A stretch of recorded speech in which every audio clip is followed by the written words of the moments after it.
It's time for Windows Weekly. Paul Thurrott's here, Richard Campbell's here, and you know what else is here? It came! My Snapdragon Dev Kit for Windows. We're going to set it up, install it, and fight OneDrive to the death. All of that coming up next on Windows Weekly. Podcasts you love. From people you trust. This is Twit.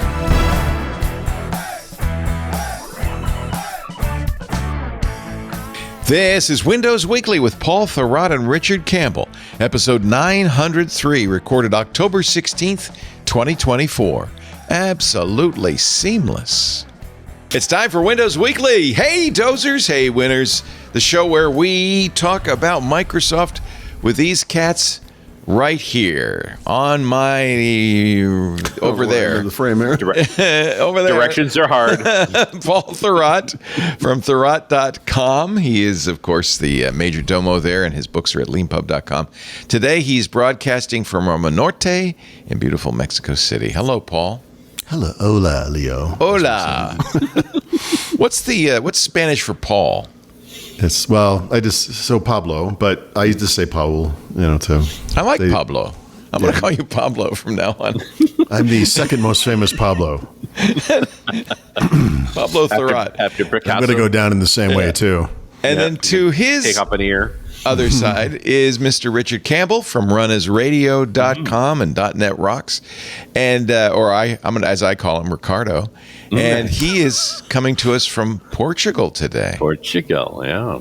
Tell us, you're in Porto?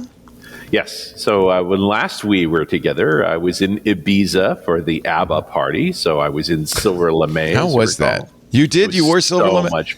Yeah. Pictures or it didn't happen? Oh, no, there are pictures. I'm just not going to post them here. Wow. But fantastic party. We had such a ton of fun. And then we left on Saturday, went to Lisbon, spent a couple of days. Love Lisbon. Ate all the octopus. And then yesterday we took the train down to Porto and straight into a nice seafood place. It was a 40th birthday party for a friend. So got a 40-year-old port for her. As you do. Heaven. Yeah. And here I am today. Did my first talk this afternoon, the nuclear power talk. So good. I'm ready to stream, and I got my notes together, and I picked up whiskey based on what we were drinking in Ibiza. And before we go too much farther, I want to show you something. Oh, did you get your shipping notice? More than a notice, my friend. Yeah. How does that happen? The Snapdragon Dev Kit is here. Did you, Richard, get I got my shipping notice, but of course I'm not home. You're not home to get it. It's got to cross a border. Can I unbox it? Absolutely. All right. Please. This is exciting. I'll show you. I didn't expect to do this until February. I know. It was saying January. Okay, yeah, it was saying January. They want, for YouTube, I have to do a little thing. Yeah. Okay, I got it. that was our YouTube thumbnail requested by Kevin. This is the, let's see, I guess I should put it under the, I have a special camera for just such occasions. First time we've used it. First of all, look at this envelope. What is this? Is this something exciting in here? An invitation? It says, thank you for being a developer. Welcome. It does. It says, congratulations on purchasing the Snapdragon Dev Kit. Get ready to take your development skills to the next level. I wonder if they support Lisp. And then here. Does anyone? Yeah, actually, they do. I could put Lisp on this. There she is. I actually pre-unwrapped from plastic. So it's kind of like a Mac Mini. Let me get the box out of the way here. And I have it set up so I can plug it in. While you guys talk about other things. That's fantastic. To answer the question, let's look at that HDMI port that. Okay, yeah. So you asked a question about the HDMI port. To answer that, there is no HDMI port on the case, but look what comes in the power supply. It's a USB-C to HDMI adapter. I bet if you open the box, you'd see a port, though. I will. I'll take it apart. I don't want to do that on the show today, but I'll take it apart. There is on this side a opening for the fan. In fact, you can see inside there's a little copper cooling heat sinks. Yep. Heat sink. On the back, there's Ethernet. There's the power adapter. It has a big brick. God, this thing looks like a utilitarian router. It does, doesn't it? It's black. Yeah. Vanta black. It's got two USB-A Type 3s. But no covered up HDMI port. Like, No. They remade But the I'm case wondering for if it's that. not a piece of hard plastic. Yeah, you know. but it would show. We'd have a seam or something on it. Well, there is no, I a mean, they weird thing replaced on the the case. front that maybe is let me see. related. Okay, so here's the front with another Thunderbolt. I think it's Thunderbolt. It just says probably 2 will be. on Yeah, it. it's USB 4 / USB 4 They just don't have the certification. on-off switch, and then this, which is a weird cover. It looks like a micro SD or a It is. SD It's card. micro SD, but it's weird that they're covering it. Yeah, like, why would you do that? why would you do that? So I wonder if that has something to do with. I don't know. I don't know what that is. That's weird. And then the light for power. Underneath, more venting. All we know for sure is that their shipping scheduling software does not work. Yeah. Evaluation only, not FCC approved for resale. Interesting. Okay. Well, so that- remember, this was the that might issue have was they something to didn't do get with it. FCC approval apparently for Yeah. the HDMI. Right. So maybe. So you're evaluating it, Leo. That's why. I am only. Well, it is exactly what I'm doing. I'm evaluating it. So I have I have attached the HDMI, and I've got a keyboard and a mouse, and I'm ready to do this. In fact, let me get my HDMI cable over here and plug it in to their adapter, because who knows? Maybe this is a proprietary. No, it's not. Yeah. Braided cable, though. It's nice. It's a nice adapter. I'll put that in the front of it. They definitely went for the fancy adapter. Yeah. So this is exciting. I'll plug it in and fire it up, and presumably yours is awaiting you. When I get home, when I do a 3-week trip, I do hold mail. Like, Yeah, that's smart. it's just too much stuff. And Right. generally speaking, the local post office, they'll keep stuff for a week for me. Like, I just tell them I'm going to be away for a week. Don't Right. clog up the boxes. Right. But at some point, they need to start sending stuff back unless I put in a hold mail. So. This is the brick. Reminds me of the of a Lenovo brick, Yeah. and it is unfortunately proprietary. Well, not. It's that you couldn't call it proprietary. It's a plug. You could probably buy a replacement You on could Amazon buy it. pretty easily, Yeah, but you'd have to easily. figure out exactly what It's the not size was. proprietary. This is this comes from the well-known Hunt Key company. Yeah. I love those guys. Yeah. It actually is labeled on the back 19 volts DC. So yeah, obviously it's not proprietary, but I wish it were. Do I wish it were Type C powered? I mean, maybe not. Maybe You wouldn't want to take up a port, honestly. That's right. Yeah. No. On a laptop, maybe, but not on a desktop. Yeah. I don't mind Yeah. this brick. I don't know. Those are. I bet the USB power supplies that are that big are kind of expensive still. That might be Yeah, why. 200 watts is about the limit on PD. So Right. if it's coming in at 180, that's pushing. Yeah. Yep. Well, good. I'll fire this up and we'll do the Cool. welcome experience. It'll be just like a normal Windows machine, right? Yep. It should be. Who knows? Actually, you'll probably Normal. experience the extended out-of-box experience where it installs the latest feature update, whether you want it or not, before you can touch it. It's nice. That's good. That's a good thing, right? But it's a required thing. It doesn't matter. It's Okay. like a prostate exam, Leo. We know you don't like it. It's not a good thing, It's happening. but you need it. So, it's All right, I about didn't your mean to attitude. hijack the show, but I just was so excited. We've been talking about this since we ordered them in July. Yeah. The last I thing can assure saw- you this will be the most interesting thing we talk about today. And last it does thing- mean once I get home, we could do an all Snapdragon show, right? We Yeah, could all I'm be using Snapdragon right now. There you go. So this is the equivalent of a Copilot Plus PC, right? Is it? yeah. Yes. Yep. Yeah. It is. Actually, that's a good thing right there. I wonder if you get that stuff. Mm-hmm. So Yeah, see we'll if all find that out. stuff's running. Yep. It says powered by Snapdragon Elite X on the front. Oh, you can't really see that. Also, we should find what's the which chip is it? Is it the highest end one? Oh, I don't know Because how if you so, know. those are pretty rare. Yeah.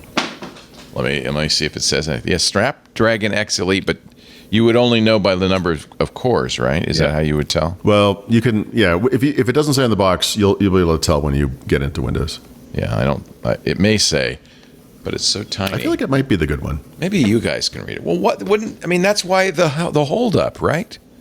Yeah. Let's see. What does that say? I think Can the you read hold up was was the FCC losing their Yeah, I do minds and too. them having to remove the HDMI port. Yeah, but it says not for resale, so they didn't get full F. Well, that's how what they do got get? by. Like, So, I mean, I can use it in this. If I plug it in and everything goes dark, then we have a problem, right? Because of the RF or something coming off of it. yeah, Anyway, No, I'm going to plug it in. I'm looking at it. Now that Leo's knocked himself out of the circuit, should we talk about what Yeah, why Intel not? and AMD are up to? Yeah, this kind of came out of the blue yesterday, Yeah. so to speak. Big blue, I guess. No, it's IBM.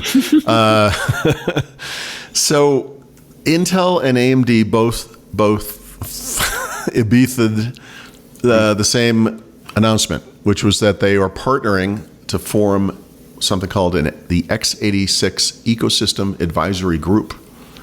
Why do They I never think mentioned- Ghostbusters when they say that? You know? Yeah. They never mentioned ARM No. once, but this is very clearly aimed at countering ARM, right? So we've got all the major PC makers who are involved: Dell, Lenovo, HP, Red Hat, Oracle, Microsoft, of course, HPE, Broadcom, and Meta. Just like throw a bone to the kids' Right. table, I guess. I don't know. And then two individuals, which are both kind of curious choices, or as they refer to them, luminaries. Tim Sweeney, the founder and CEO of Epic Games, and Right. Linus Torvalds, who invented a little operating system you might have heard of.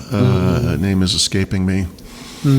Doesn't matter. Anyway, I will just sidebar and say, Linus was heavily involved with Transmeta, which did the translation in a chip stuff to emulate x86. Actually, Yeah, Well, x86 to ARM. Yeah. I'm not sure if it was emulating. I think it was almost compiling it live and running it in real time or something. But in those Crusoe, I think was the name of the chip, Transmeta Crusoe, if I remember correctly.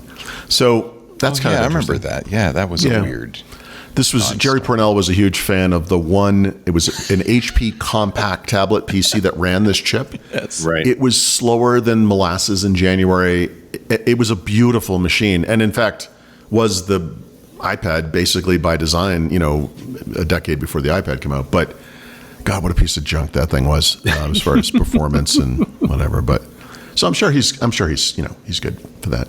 Anyhow, so the point of this, like I said, clearly is to counter ARM. ARM is everywhere except the PC, although they're trying there as well. I mean, Right. x86 has basically lost every market there is for microprocessors. They're still strong in the data center, obviously, but I think we all understand intuitively like that's going to disappear.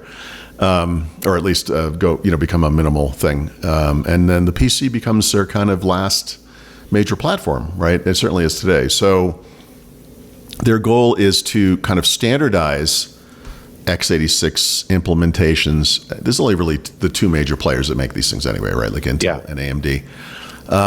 And this is interesting to me that this wasn't mentioned in the announcement, and I'm not even sure I wrote about this, but there was a story recently, or I guess Intel was just talking about this, that they're actually looking at x86 and removing some of the bytecode or opcode or whatever it is that's in these chips or in their IA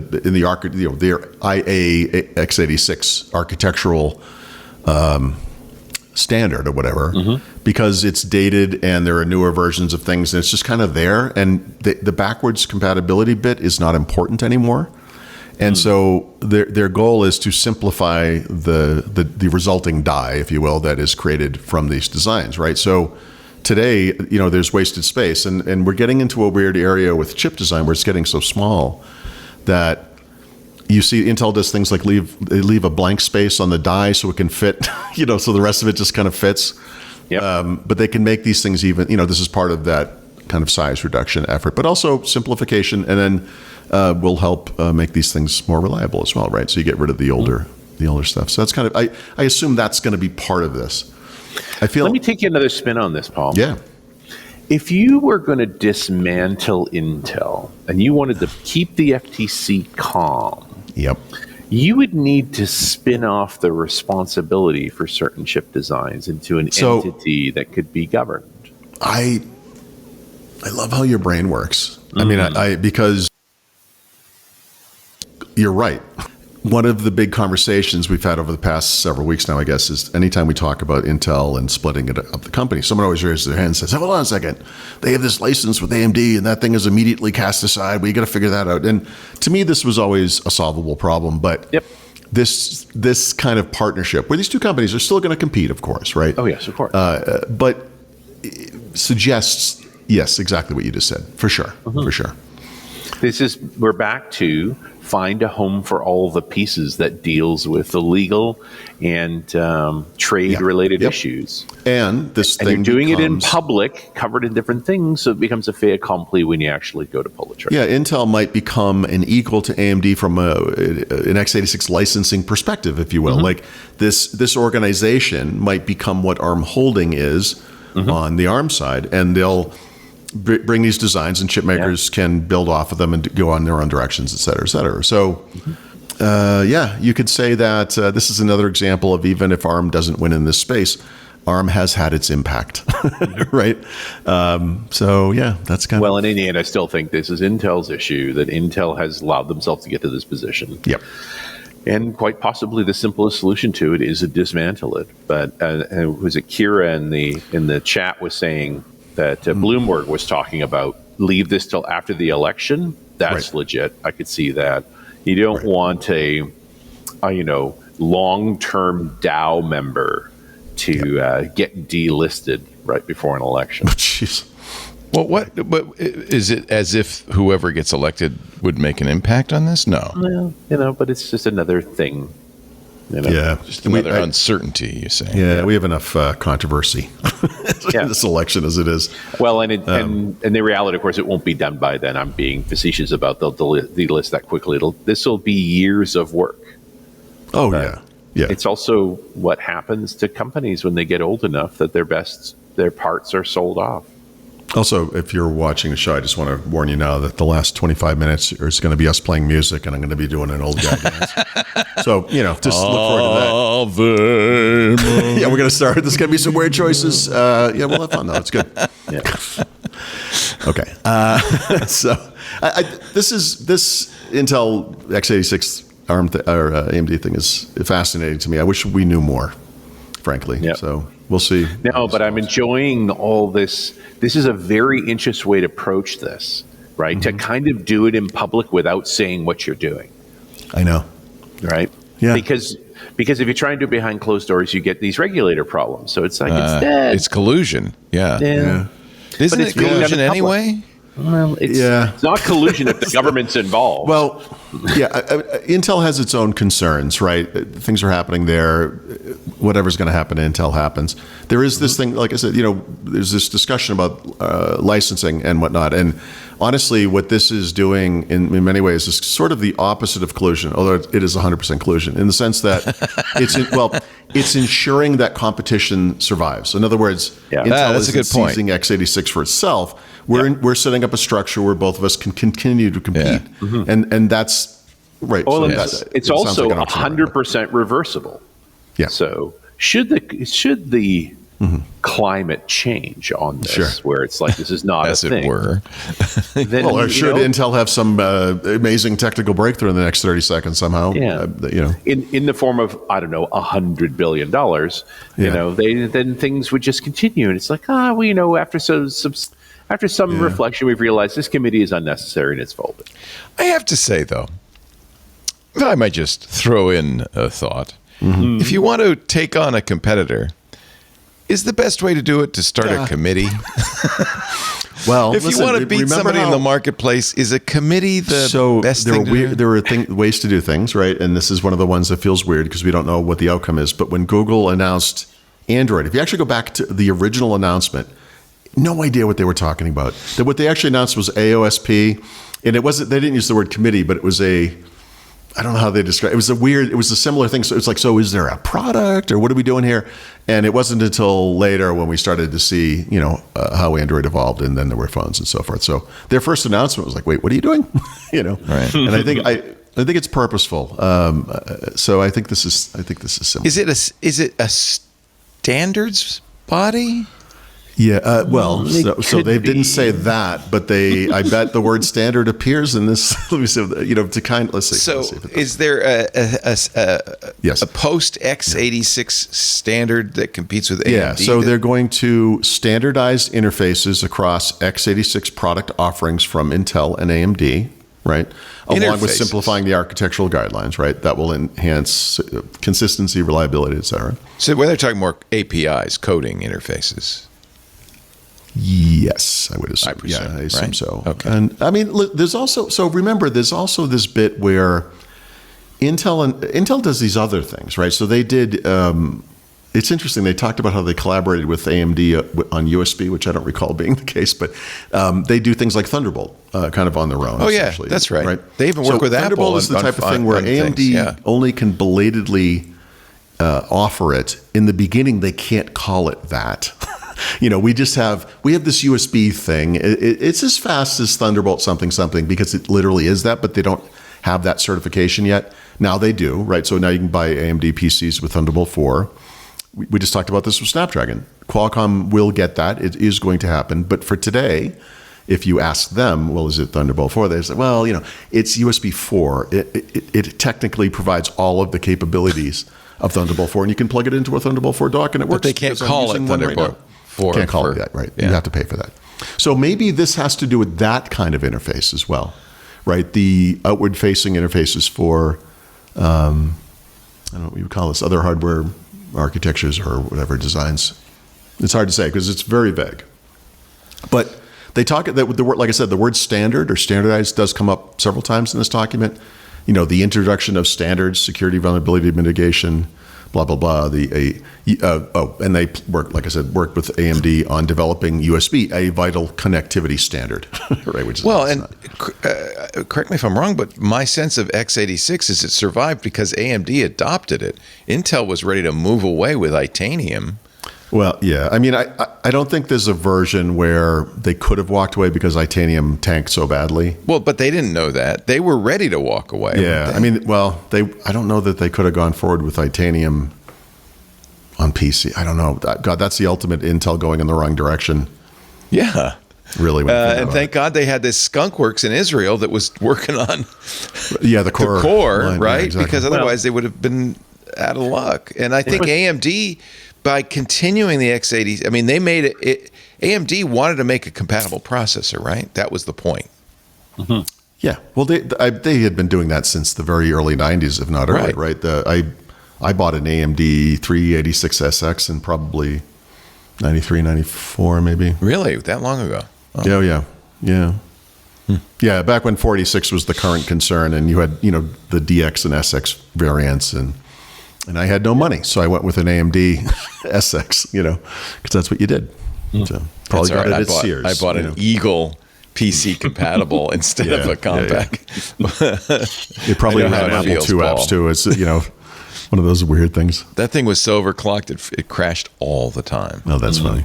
All the time, because they were really trying to beat the whatever it was. I had to use a special boot disk to play Doom on this thing. It was so underpowered, Yeah. I remember that. Yeah. So nothing was running except Doom. It was the only thing you did. Doom Yeah. and DOS. Yep. Yeah.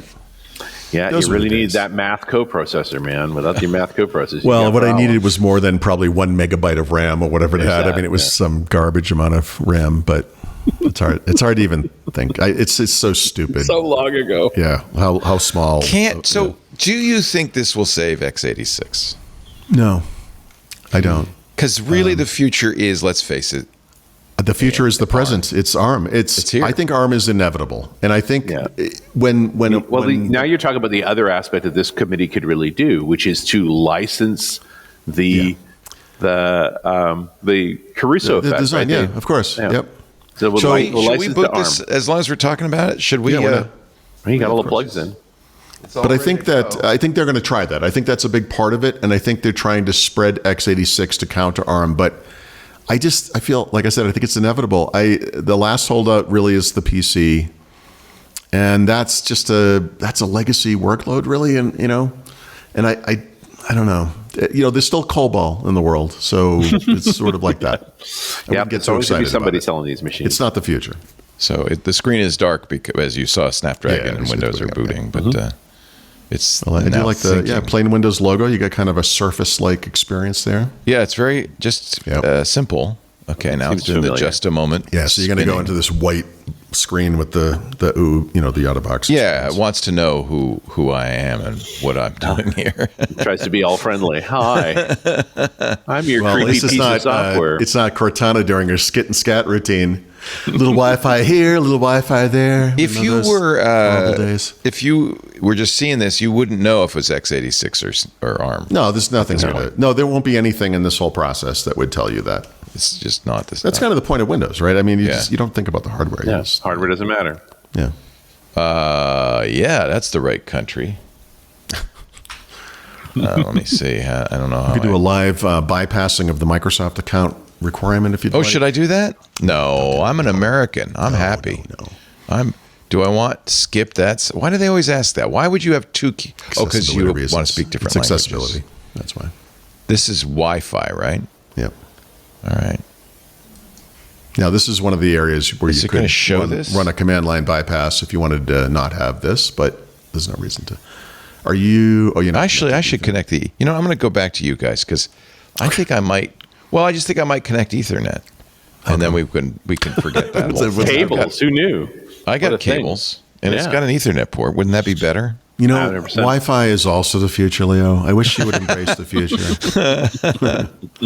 All right, I'm going to keep going, and I'll connect some more cables. So coincidental to this partnership announcement, AMD and Intel both announced new chips in the past week. The AMD, they're both kind of curious in a way. The AMD version, so AMD already released desktop and mobile versions of their latest architecture, right? Right. This is a desktop series. Is that true? Yeah. No, sorry, a mobile processor, but Yeah, for both. commercial PCs. So this is their version of vPro, basically, right? Okay. It's basically what they had before, but with hardware management capabilities built in that IT pros can ignore because it's AMD. Who cares? So, but whatever. So they do that. So that's not particularly interesting. Of more interest is the new Core Ultra 200S series. These are desktop CPUs for AI PCs made by Intel, of course. The so-called Arrow Lake variant, right? But it's the first of those. First of the Arrow Lakes. Yeah. The one thing that everyone points out is that this thing has the same NPU essentially that was in the Meteor Lake chips from last December. It doesn't have the new 50 plus NPU that they just announced for the Lunar Lake processor. What gives? And actually, I actually know the answer to this question. In fact, Intel alluded to it in their most recent earnings announcement, where one of the reasons for their horrible quarter was that they overspent to deliver Lunar Lake faster than they were going to originally. And the inside story is that Microsoft had come to Intel, of course, sometime in the past year and a half or whatever, and said, look, we're doing this Copilot plus PC thing. They might not have known the name at the time. It's going to require an NPU that's 40 plus tops. And Intel said, we're not going to have one of those for 3 years or maybe 4 years, whatever the time frame was, because they were going to iterate on whatever, Meteor Lake, and then whatever I guess it was Arrow Lake, essentially. We're going to iterate on those things on desktop and mobile. And they were like, well, I mean, you can do that if you want, but then you're going to be left out of the party because AMD is doing it and Qualcomm's doing it. So, of course, Intel pushed to make that happen. And they went with what they correctly perceive as the volume part of the market. So they did Lunar Lake as a new design with this faster NPU, sorry. Right. So what we're seeing in Arrow Lake S, which is this thing, is the vestiges of the old tick-tock strategy, where this is what the mobile version of the Meteor Lake follow-up would have looked like if Microsoft hadn't done Copilot plus PC. So we would have seen this same NPU, mobile and desktop. It was very expensive for Intel to do what it did with Lunar Lake. It couldn't afford to do it with this. They lose money on every chip that they sell. Right. They can only lose so much money, right? This has been in the news. They're losing a lot of money. Yeah. So it's kind of a problem. And Here we are. So yeah, I like so the that explains it. Snapdragon, that red Snapdragon that pops up the other way. That's I wish the best part so far. So far, it's the highlight.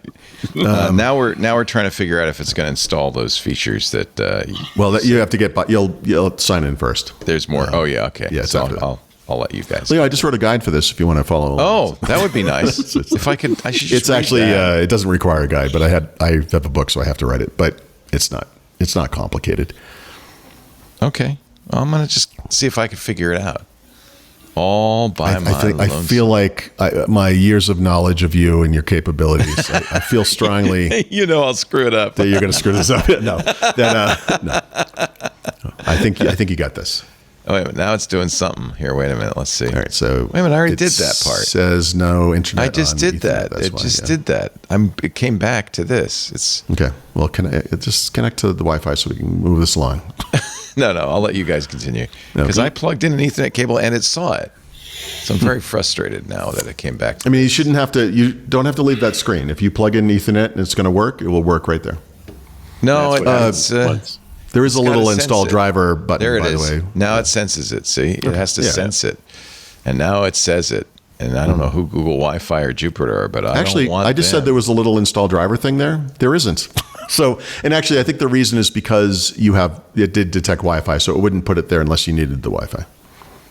Oh, but see, it says it sees. It's the connected. Ethernet. You're good. You can just go. Yeah, you're good. I can do next. You're right? good.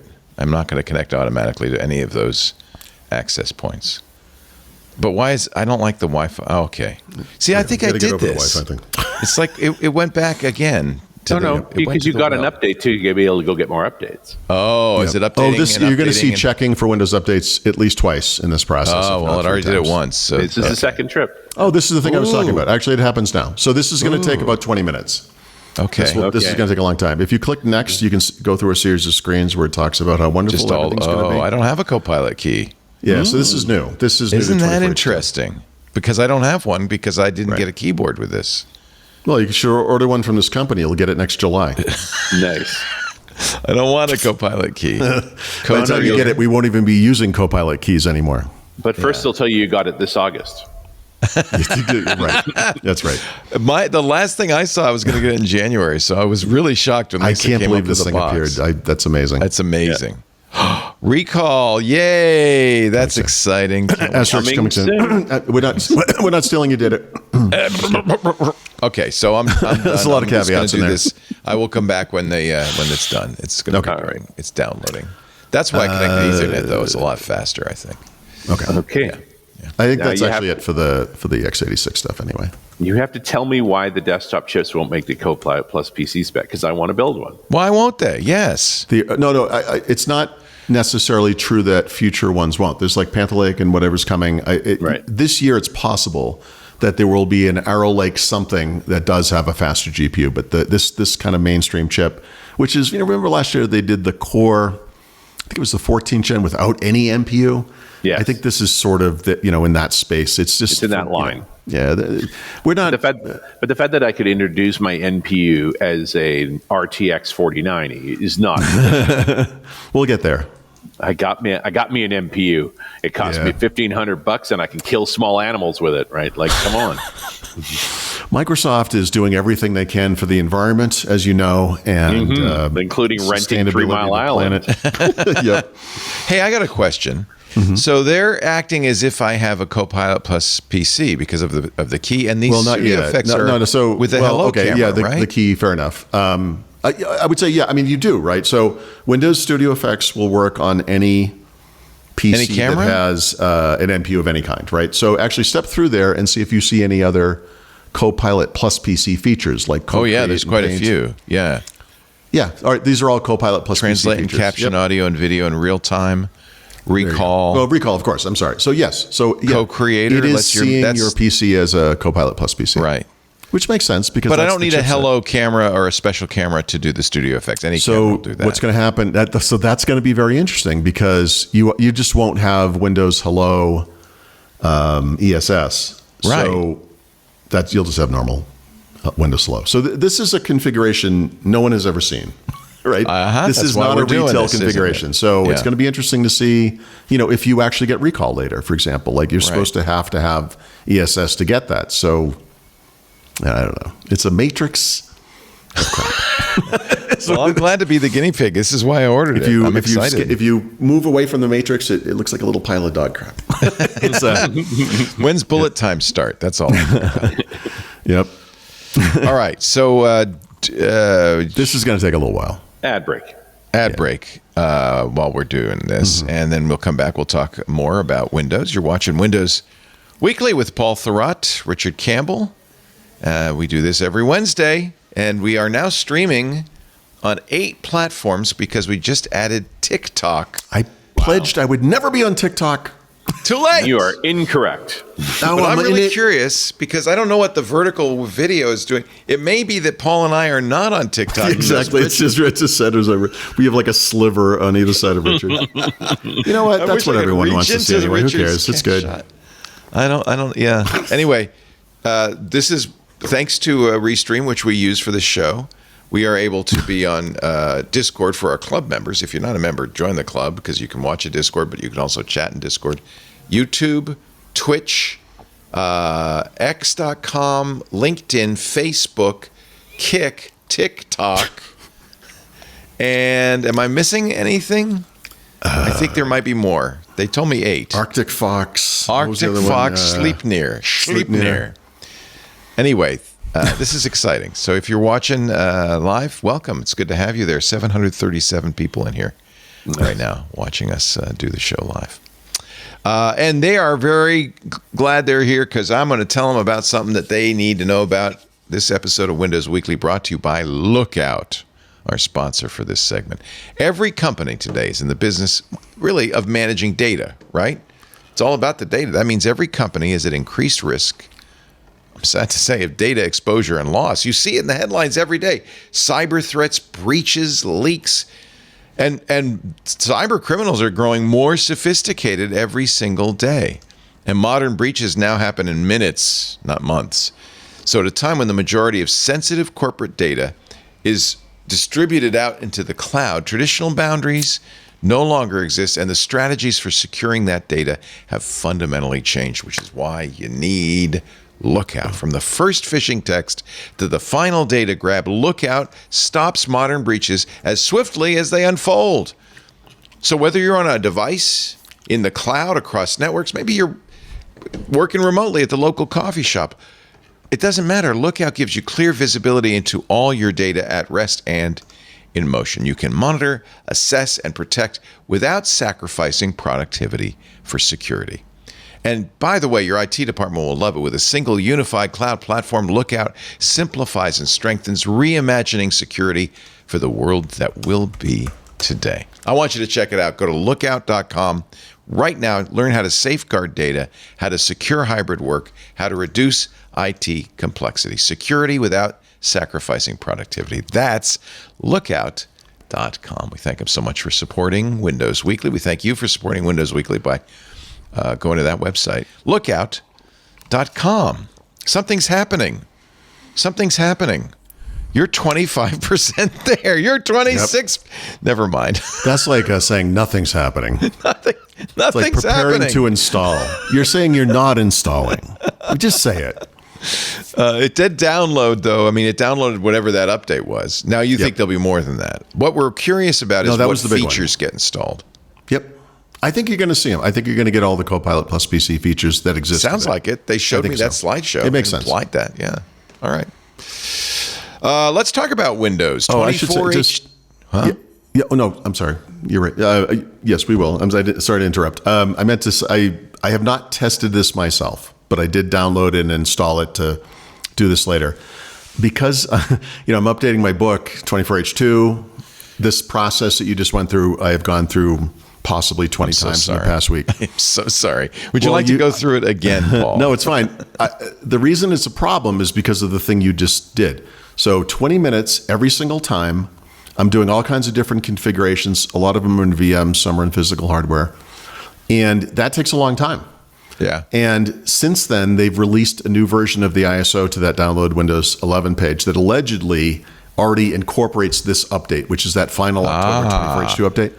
So supposedly, if you were to install off of that ISO using the media creation tool or otherwise, you won't have to do that anymore because that's it's nice. Integrated. Yeah. So I've not tested it, but that's the story. I think, honestly, when people get a new device, they expect a certain amount of this updating. I mean, even my Meta glasses had to do this, right? Well, the thing is, though, let's say it's November, well, probably after Christmas at this point, but November, December, January, certainly, new PCs will start appearing in the channel that have this integrated. And so you won't see that during setup. You'll see a cumulative update and Windows Update for whatever the latest month is. You might see a .NET update, some driver updates, that kind of thing. But you won't see this ginormous 5-ish gigabyte feature update, right? So you're doing a thing that is temporary. In the future, even you won't have to deal with it on this computer. Within a few months, it will integrate the installer. If you reset it, you won't have to go through this anymore. Yeah. Apple is reportedly for their iPhones has a thing that they can just put like injection wise, put the iPhone on it and we'll update it. Yeah, through like it's the same problem. Yeah. You make something, and then you have a system update. It's a bad first experience. You know, you're so excited, your expensive toy you just got, you finally arrived, you turn it on, you're like, now you have to wait 20 minutes for updates. Like, seriously? By the way, I love this ruby red Snapdragon. You know what would look even better on is one of those red laptops they have. Ooh. Right? Why don't they sell those? Come on, guys. Yeah, it's really pretty. Really you pretty. need a vinyl wrap for your Snapdragon laptop? It has that logo on the top of the box, but it's black and white. It's best in red, I would say. Mm-hmm. Yeah, it really looks pretty in red. Yeah. Okay, sorry, didn't mean to interrupt. 24H2. Yeah, so inexplicably, we haven't written about any of this, and here on the show we've not talked about this, but 24H2 came out a little over 2 weeks ago.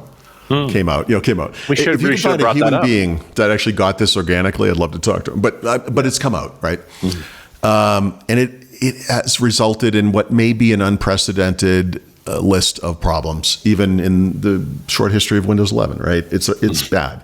So, for example, there's 8.63 gigabytes of space missing on the disk afterwards. It's actually just a reporting error. It's actually there, but curious bug everyone sees if you look for it. Wow. Certain Western Digital SSDs, if you have that kind of hardware in your computer, just blue screens all over the place. There's a vanishing mouse cursor issue that I actually raised over the summer, where the I-beam cursor is as it's called. I think of it as the text insertion cursor. Mm-hmm. In any app that you can enter text, if you mouse over it, it disappears into the background. It turns out Microsoft actually selected the wrong cursor for that one thing as the default. Wow! So that's what. And never picked it up in a year of messing with 24H2. It's insane. Some people don't have internet access after the update. I've not experienced that one. Wow. And then System File Checker, which, granted, is a tool not many people would use. Command line tool. So when this thing runs, if it detects corrupt files, it will then fix them using those side-by-side files that are on disk, right? Mm-hmm. It always corrects or detects corrupt files, and then it fixes them, which is unnecessary, but it takes a long time because it's, you're replacing system files. And that's the tip of this iceberg of 20. That's what 24H2 has done. And as a result, there are certain features we'll talk about soon that are coming that they just put into the release preview that obviously are aimed at next week's Week D preview update, and then the stable version of the Patch Tuesday update that comes in November. Microsoft has already delayed 2 of those because there were problems with them as well. Oh, so we've hit. You can let's see. I get it from your end. I guess is this right? Yeah. You can chart the quality of Windows. It's a linear graph. Yeah. It's a 45-degree angle. Pretty consistent slope. 45? Yeah. It's a slope. It's a slippery slope. And look, there were problems with Windows 8 from a usability perspective, but from a reliability and quality perspective, not so much. But when you go to 10 and the versions of 10 and Windows as a service and Kindles are crashing Windows, and move into Windows 11, which is surface level, blah, blah, blah. I think of it as the Windows Mobile 6.5 of the Windows world, where they just change a couple of surface level interfaces, make power users upset that features are gone. Mm-hmm. And then normal people, like I've asked my wife this, I asked friends, it's like, so what do you think of Windows 11? They're like, I don't really notice anything. Okay. So that was worth all the effort. Great. And now Panos Panay comes and goes, and you think, okay, we got this DeValory guy, engineer, 20 plus years of experience. Maybe things are going to turn around. Nope. Right off the bottom. It's like you think you've cratered, but it turns out you can go into the earth and keep going. Digging down. Digging deeper. And think about the past year. He came on board last August, a year ago August. Think of the sheer amount of complaining I've done every single month, the chaos, the uncertainty, the lack of clarity. 24H2 split into 2 separate releases, which they didn't even acknowledge until they released it to x64. It's bizarre. And now they finally released this thing, which, like you said, had a year to do it. And are you serious? Are you serious? But here we are. And I just turned on everyone's Siri. I'm so sorry. Are you serious? Because mine just lit up like a little every Christmas time. tree. Seriously, every time. I can't. My problem is I say that phrase a lot, so I'm always telling. I got to tell you, on the sysadmin side of things, they're like, well, I think I'm ready to move to 23H2 now. Yeah. They're getting off of 22H2. Right. So the big story of Windows 10 to me, kind of looking back at it, is something we found out later, which was that Terry Myerson was tasked with making Windows make sense in this world. I think it was last week, this world being Microsoft Cloud Computing Superpower, right? And that's why we got Windows as a service. I just confirmed this like a week or two ago. Satya Nadella literally brought in every product group and said, explain yourself. And if you can't, you're gone. We're getting rid of this thing. Oh, fine. Give that a second. Give it a second. Let it. I like the ice cream falling. It says, "Oops, you've lost the internet connection." So, a little time. All right. Anyway, so Windows as a service was the result. It was a time at which Apple had stopped charging for OS upgrades. Microsoft had to. They made Windows 8 really cheap. They made Windows 10 free. How can this thing fit within this scheme of cloud computing? We'll update it as if it were a cloud service. But then Windows 11 comes along, and now they call it continuous innovation. But now we're doing AI. So they're just throwing AI at the wall, and we get all this, and that's why they jammed Copilot down everyone's throat. That was going to be what 23H2 was, but they put it out as the second to last, I guess, cumulative update for 22H2 to make sure everyone got it, because that update was mandatory and you could not skip it. You could delay it a little bit, but you had to take it. And that's why 23H2 is an enablement package. It's just the same. It's the same code. It's exactly the same. So we don't have that kind of a problem now. They moved Copilot, 17 times in the past year, et cetera, et cetera.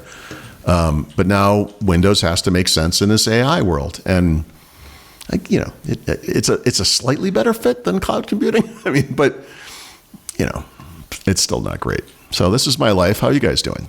You mentioned Panos Panay. He had a big day yesterday announcing the new Kindle stuff. Yeah, I refuse to acknowledge what you just said. I'm not even sure it happened. I just, I don't. He had some superlatives. I don't think he said pumped, but he had some superlatives. It's hard for me to express.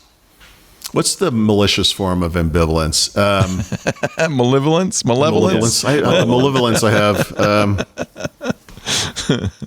Just a big nothing burger over there. So, anyway, I'm excited about the Kindle, for whatever that's worth. I did order a color Kindle, but... Did you? Oh, good. Oh, yeah. I've been waiting for this for 10 years, Leo. I mean, I wish it was bigger. I'd get a Kindle Scribe color if I could right now, Let's see. Here. Oh, here's... Oh, you're going to enjoy this. Here we go. You're going to like this. Here he is, Panos, holding up a Kindle. Is his hair green? It's not green. I look at that and I see a thing on a wall and then a tablet floating in space. I don't even... There's a blank. If Copilot nothing PC else. were here. My brain is doing AI magic eraser. He says the future is awesome. Yeah, it is. It is.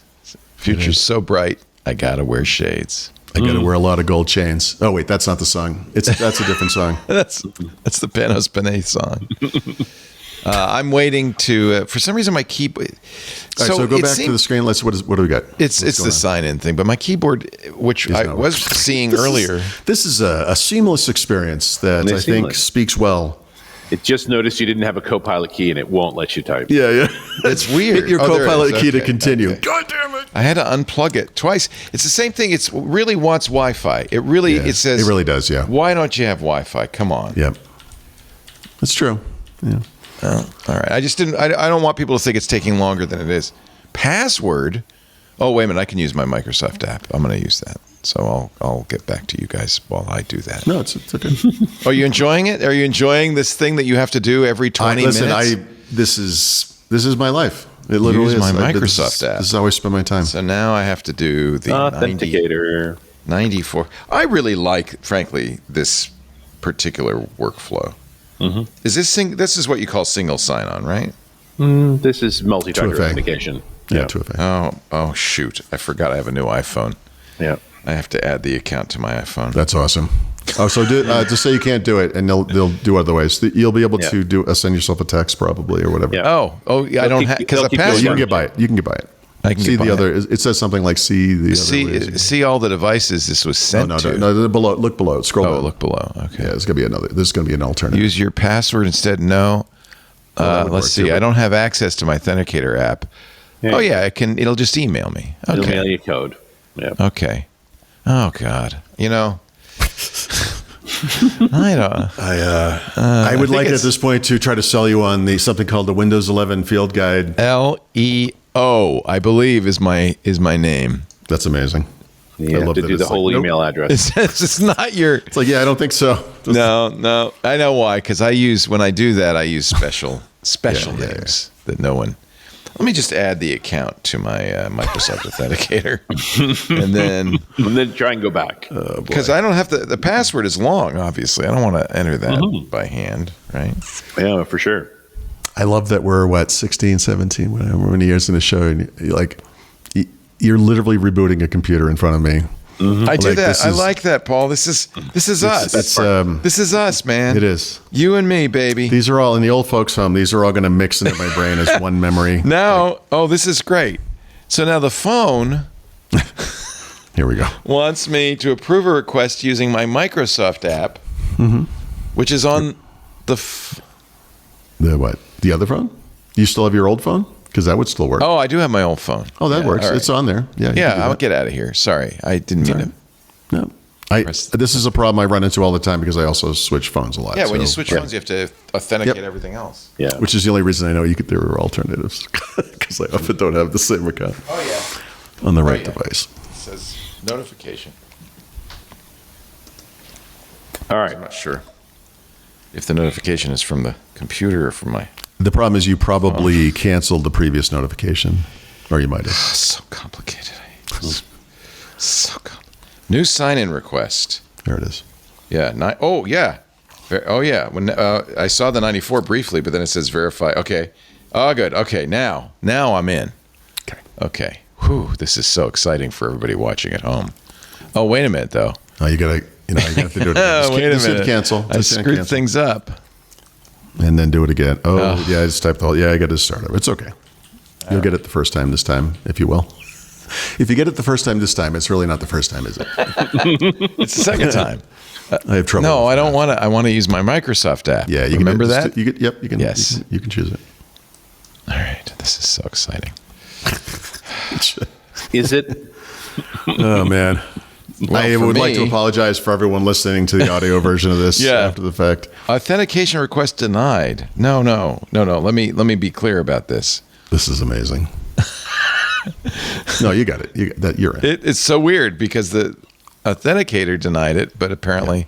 Yeah. Okay. Now, do you recommend creating a PIN? It wants me to create a PIN. If you sign into Windows with a password, which you just did, with an account that has a password, you have to create a PIN. Oh, all right. Create PIN. Am I going to do that in public?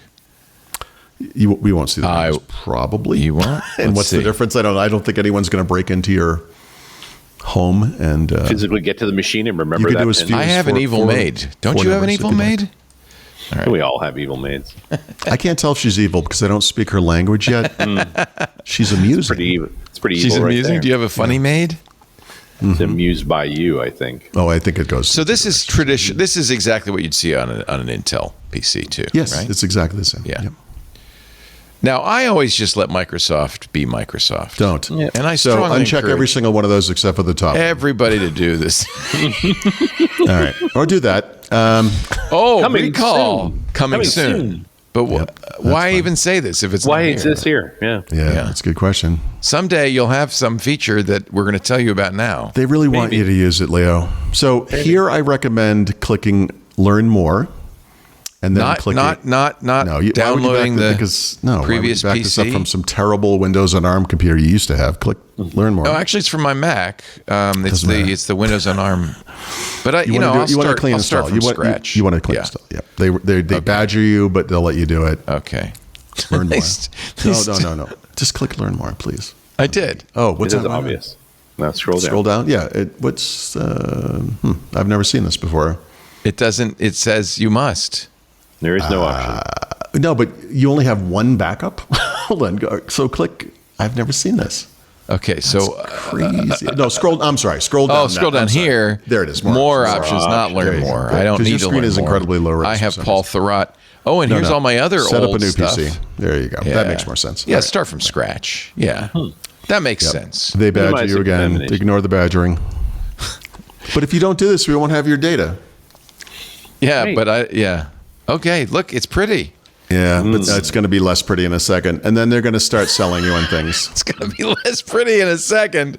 You're such a grim, sad... Okay, now... this. You don't... But don't I want development stuff? No, you don't. You don't want any entertainment, of that. gaming, school, nothing. No. Skip. Crap. Is it because it's just crapware? You're opting into them knowing more about you, and they're just going to send you ads. It's not. It doesn't do anything meaningful. Okay. Should I use my phone from my PC? Nope. Skip that too. You can do that later. I could do that later. Yeah. I have a Google. You can also do that other thing later if you wanted to. This is new, by the way, but skip it. It's scan the QR code with your phone's camera to get the free OneDrive app. So in other words, it will download OneDrive and then send a message back that you did it and you set it up for backup, and then it will let you continue, but just skip it. Yeah. We're trying to expedite this because it's only I would just skip it regardless, right? I see Windows. Okay. I see OJ, and it's got the little Copilot. So do this. Yeah. Launch Paint. It's right there on the left. Mm-hmm.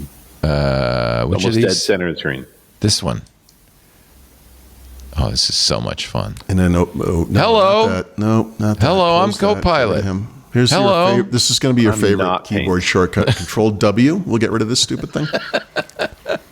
But first, just run Paint, please. Can I just do this? It should be right there somewhere. Paint. Okay. Now I'm running Paint. Aren't I? I hit return. It didn't help. Okay. There you go. There is open Paint. it up. Open it up. So you're trying to see what new features we have here. I want to see if you have Co-Creator. Yes. Yes. So maximize it. Okay. Because it's going to be so exciting. I don't have. It said I was going to have Co-Creator. Yeah, I don't see it though. That's interesting. Okay. So even though this is should I look at update and see what? No, we're going to do that in a second. But hold on a second. I will do that. We will do that. Okay. Open up Photos. Okay. And of course, actually, one of the problems here is these apps might need to be updated too. Yeah, I think maybe because you're going to want to update the system. I want to go to the store. Right. So in Photos, is there? Let me look at your screen. Sorry, I'm looking at my screen. If you don't even have a photo, so you I need a photo. Let me do the update. Should I run the store maybe and say what update all these apps? That thing, and then I guess you might as well do Windows Update as well. Okay. Because if you open the widgets thing down in the lower corner left, you probably don't have anything but widgets. Like you don't have a feed yet, I would imagine. Oh, well, let's see. Hold on, that looks like a feed. I got nothing. So this thing's going to update too. So go into the store and update. Yeah. And then open. You were going to do this anyway, but open Settings and update there too. Update there too. Yeah. So lower corner. Sorry, go to Library in the lower left corner. Oh yeah, Library. Yeah, and that's going to change later, but don't worry about that. And then updates. Oh, there's a lot, and there's a Copilot update. Well, that stuff was already updated. You're going to have. So you're going to want to check for updates twice. I know that sounds stupid. Oh, I see. But click it and then let it do its thing. It's going to say, "Oh no, you just got this because it says modified minutes ago." Well, you might get something. You'll get some small number of apps maybe, but if you only get a few apps or several apps, you're going to want to actually click check updates again. Then you'll get basically every app probably. Okay. Yeah, it's thinking. All right, we can go back to the show. This is I would just get Windows Update going, and you should have the. I bet it's you probably just installed the October update, so you might have some driver updates. You might have a .NET update, etc. So we'll see. Is it the settings app? I do. Oh, okay. We can do it this way too, but I would just run the settings app and then Windows Update from there. I can't Well, read it. this has been absolutely seamless. I am thrilled. Yeah, I mean, I'm looking at it in a window that's about 3 inches wide. Yeah, me so it's too. hard for That's me the to see. problem. I tried to put a second screen on it, but it didn't like it. Actually, go back real quick because it looks like you have a bunch of app updates in there. Yeah. Let me go to The black buttons in the upper left there. Yeah. So scroll down to see what it looks like. There's a lot of stuff here. Yeah. Okay, that's good. You still Family should check again when it's safety. done, but No. that's there you want. That's good. It's all good. Web search, Xbox identity provider, app install. Look at all MSN weather. Yeah. So here's the thing. Is Candy Crush on here? No, that was Windows 10. That's long gone. Oh, really? They don't do that anymore? Oh. They it should. went They own away. that company now, hilariously. Oh, yeah, they do, but they don't put it on. Yeah, so Windows just run the settings app and then go to. Did you leave the store? You closed the store app, Leo. Why did No, you it do closed itself. that? Oh, and maybe it's updating the store because the store is going to have a Oh, slightly that's probably different what UI when you come back. Yeah, home. yeah. So bottom left, you got to scroll down is Windows Update, Windows Updates, I guess, or Windows Update. And then you probably, let's see if you have to click the button. Yeah, download. Oh, yeah. Security Intelligence Update, cumulative update for .NET. So you do have, for .NET, yes. Okay, good. Okay. And then, Yeah, I was going to say the thing you installed before was the 2024-10 cumulative update for Windows 11. Yeah. So that's already installed. That's the thing that took time. I see that. I don't need that. Well, the middle ones, I think I can barely I should read point it. out, think by the it's way, .NET that during this entire process, while the fan is on, and I hear it kind of going into gear a little bit, it's not hot, it's not warm, it's not blowing real hard, and it's not noisy. Yeah. Well, it's a little noisy. Here, you want to hear it? Yeah.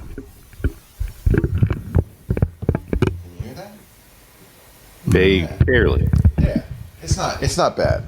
I mean, it's not absolutely silent, but because it has a fan, but it's not I will say I'm noisy. using Surface Laptop 7 connected to a Thunderbolt 4 dock and an external display, external webcam, et cetera. And it's trying to lift off. No fan. No problem at all. Yeah, well, that's the part of the point of this, right? Is it's a very low power, Hopefully, yeah. sipping power device. So, for the heck of it, Leo, open File Explorer. I see that little Manila yellow folder icon on the still. bottom. Because everybody On the knows what a folder looks like. Yeah. On the left, go to this PC on the bottom there. Okay. This here PC. Then open that OneDrive. Open Windows. Okay, we're going deep. Just type W, hit the W key. And then find Web and open that.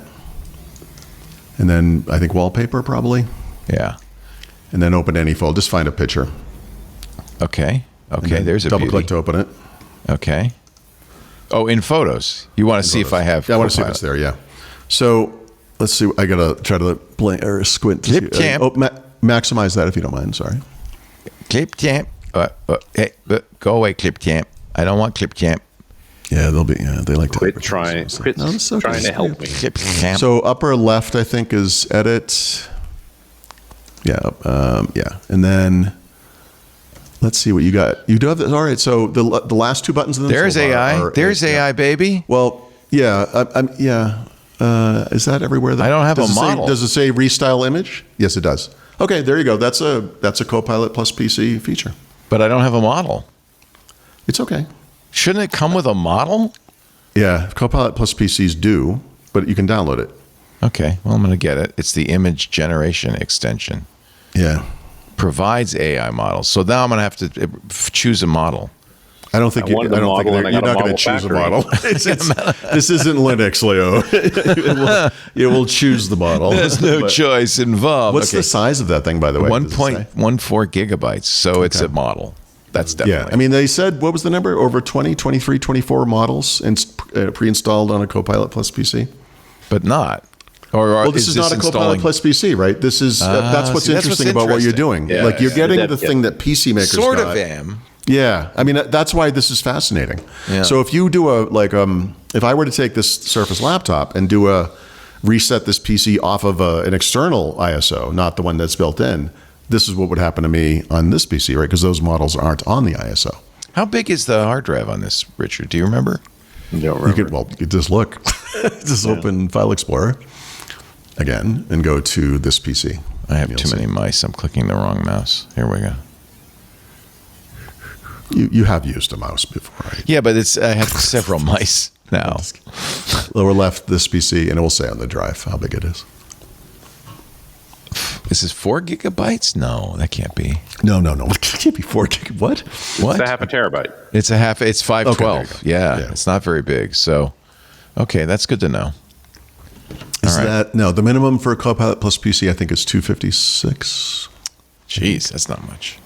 And it's 16 gigs of RAM, right? I think that's the minimum. But let's see what you have. Right click the start menu This is such galvanizing entertainment here. and hit System. Right click the start menu. Start button. Sorry. Where is the start button on your computer? Oh, there it is. I can't see it. Well, it's so small in your. It's so tiny. I know. Hey, I got widgets. I had widgets. System. That might have been widgets update. System.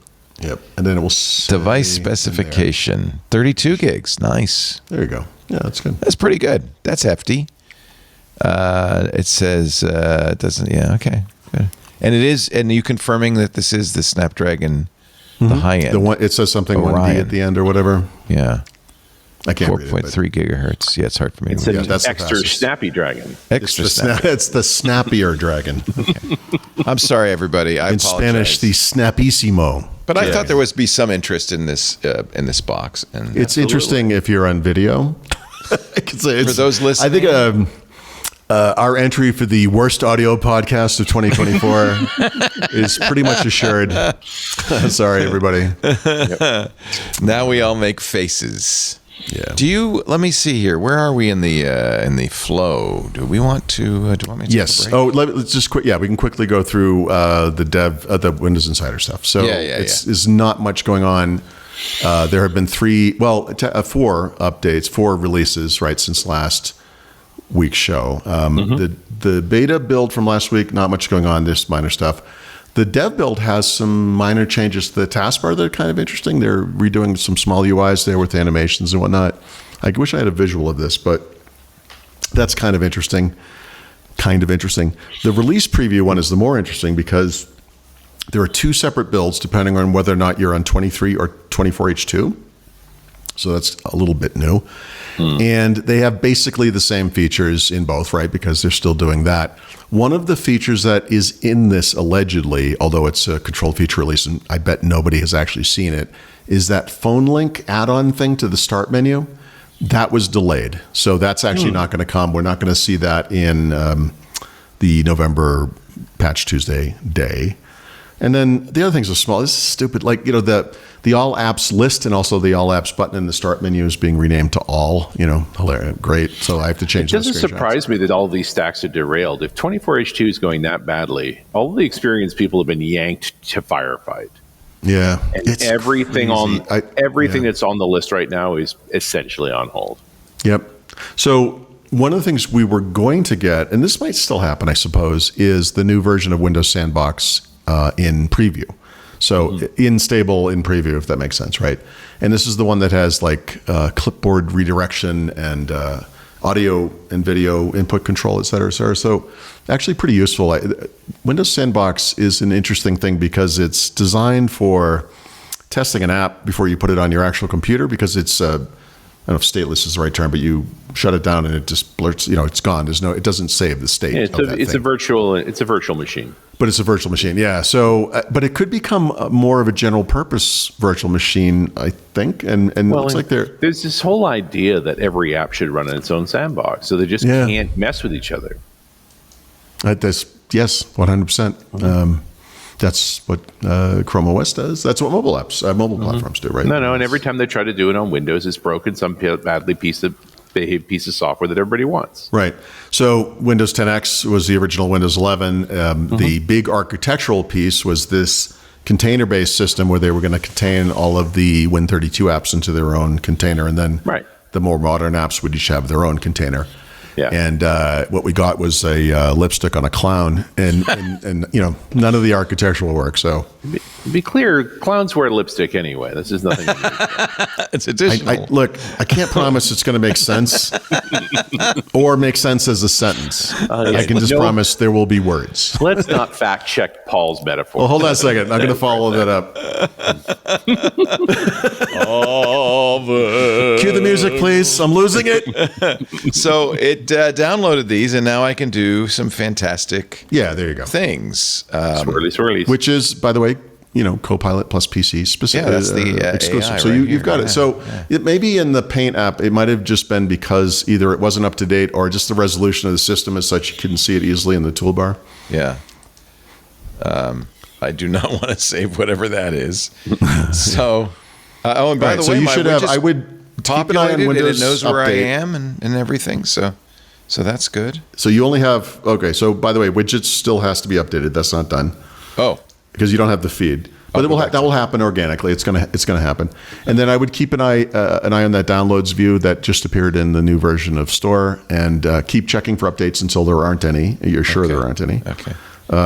Why is it so slow? It feels like it's really. I'm watching this and I'm like, man, this feels like you're running it in a virtual machine. It's really It does. slow. It's as fast. It's faster on my Mac.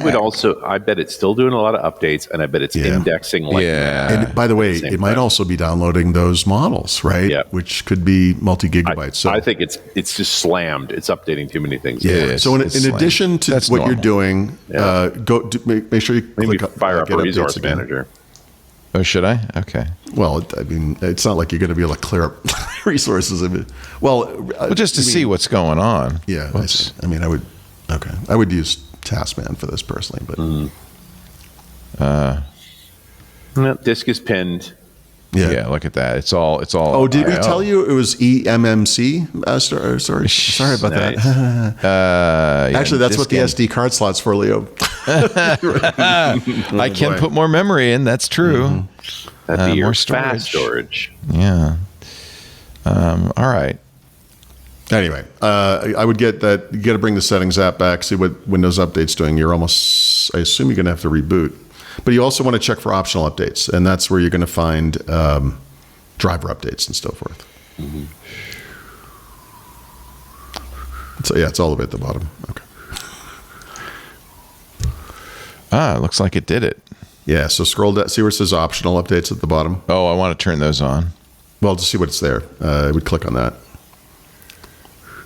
and I bet you'll have something. I would imagine there's going to be some driver. I mean, updates. advanced options. No. Sorry. Yes, advanced options, and then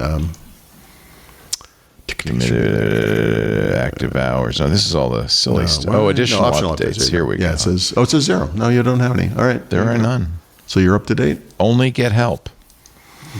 So I don't need any help. So because I've got Mr. Thurrott and my belt here. I probably should have just full screen this thing. It's so hard to see. Yeah, no, I attached. So it's one of the things that happened is I was not able to attach a second screen for the initial experience, but I now have a second screen attached to it, so I can see it a lot better now. Right. Yeah. So I think from here, I would just update the apps, and then you're in like Flynn. I'm curious about speed. What's a good way to test how fast this is? I don't know. I'm not sure what I could run I just Geekbench or use the something, but computer. I'm I more mean, it curious, looks very slow to me, but it feels pretty sluggish. But let's wait. It's always the out of the box experience. Let it do its thing, though. Yeah. And this is not a retail box, right? So there's probably disk indexing and things that happen before you get a PC. I literally would leave this overnight now. I would leave it It'd sitting, just be grinding. Yeah.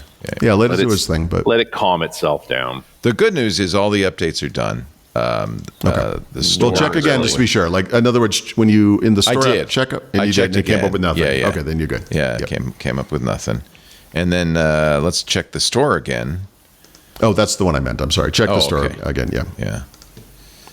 So this because it says it's done, but Done. you know. Done, done, done. Yeah, but all right. So you, just click on some other thing on the sidebar and then go back to this view, which is downloads. Well, no, I'm sorry, not except for that one thing that you clicked on, which is a pop-up window. Click on anything other than that. Okay, then go back to downloads. Get updates. That's awesome. Again? You picked Again, out of again, that whole. again? Yeah, do it again. I know. God, I hope it doesn't come up with something now. When I do this, it usually comes up with me. 27 new updates. All right, you're No, good. it's good. So We're yeah, done. you're relatively up to date. That's good. We're all up to date. So now I just think- let it I sit in think- index. All you've done is install installers, and it's working its way through them, right? Yeah, I think you're right. Yeah. Yeah. Yeah, who knows? Maybe when you did that thing in photos, because again, this is not a supported scenario. Like you know, people just don't see that. So it's possible that triggered a bunch of LLM or SLM downloads, right? Yeah. No, I'd be in my Ubiquity desktop right now, looking at the network traffic going to that machine, saying, "What is it up to?" Yeah. Oh, I can do that. Yeah. All right. I shall. I think you're going to see a lot of startupmicrosoft.com. You know, hopefully not a lot of start.msn.com, but you never know. Are you done with week D? I am. And wait, So- week D? Where's Are you? Week D. Are you Yes, done? we're done. You're done. Then let me take a little break, and then we'll come back. We'll bore you even more. So Yeah, I don't know that we could bore them even more, but we could try. We'll try. the chat room says, just use your. If for those of you listening, use your imagination. Yeah. We should just have some like speech to text thing on the screen. That should be the whole show. Yeah. Yep. It describes A lot of ahs, but like it's good stuff. Yeah, attach it to a Pi hole. I wonder how much I/O there is from just a meeple. Greg M says attach it to a Pi hole. Scooter X says check activity monitor. Keith512 says my old machine gets a Geekbench 6.3 score of around 6900 multi-core. I could. That's not Is super fast. Geekbench been made for ARM? I don't even know. No. I bet. Well, yeah, there is a Geekbench. Well, maybe. for ARM. Yeah. This episode, we should. We'll pause and we'll come back with more excitement. But first, a word from our sponsor. This episode of Windows Weekly brought to you by Threat Locker. Threat Locker is amazing. It's zero trust done right, done easy. If zero-day exploits and supply chain attacks are keeping you up at night, join the club. And if they're not keeping you up at night, you should be worried, because we live in a tough situation. The world is crazy right now, but fortunately, you can harden your security with Threat Locker and stop worrying. Worldwide companies like JetBlue, for instance, trust Threat Locker to secure their data and keep their business operations flying high, if you will. Imagine taking a proactive deny by default approach to cybersecurity. Deny by default means you block every action, every process, every user, unless authorized by your team. That's what zero trust means, and it really, really works. Threat Locker helps you do this, and this is important too, provides a full audit of every action for risk management and compliance. Plus, the support is fantastic. Their 24/7 US-based support team fully supports onboarding and beyond. Stop the exploitation of trusted applications within your organization. Keep your business secure and protected from ransomware. Organizations across any industry can benefit from Threat Locker's ring fencing. That's what they call it, ring fencing. By isolating critical and trusted applications, put them inside the ring from unintended uses, weaponization, limiting attackers' lateral movement within the network. Threat Locker's ring fencing works so well, it was able to foil a number of attacks that traditional EDR just couldn't stop. Perfect example, the SolarWinds Orion attack. Remember that? Stopped cold by ring fencing. Oh, and Threat Locker works for Macs too, so your whole enterprise. Get unprecedented visibility and control of your cybersecurity quickly, easily, and cost-effectively. Threat Locker's Zero Trust Endpoint Protection Platform offers a unified approach to protecting users, devices, and networks against the exploitation of zero-day vulnerabilities. This is such a good solution. Get a free 30-day trial. Learn more about how Threat Locker can help mitigate unknown threats and ensure compliance by visiting threatlocker.com. That's threatlocker.com. We thank them so much for supporting Windows Weekly, and we thank you for supporting us by going to that site. And if they ask, say, I heard it on Windows Weekly. Threatlocker.com. So Thank you, I think the next logical step here is for you to open a command line window and we'll do some winget stuff. Actually, that is probably The sound the next thing of I would 1,000 podcast players closing. No, that's almost certainly exactly what I would do. It is actually, but Yeah. I don't recommend that for the No. show. But I will tell you that Winget update -- all will get you, or upgrade, I think, -- all will do it if you're interested. Anyhow, all right. Really, just do it all? Just do everything? -- all, yeah. I mean, well, first All you the can say, just type in Winget upgrade and see what's there. Right. Yeah. And then, You have 512 gigs of storage. You're not going to run out. no, it's not a storage issue. It's just, you probably don't have that many things in there. It's probably like dev home. It'll just be a couple of things. All right, let me. I don't see. I didn't mean to grind us to a halt again. I was just kidding. But Oh, I guess this is called This is great.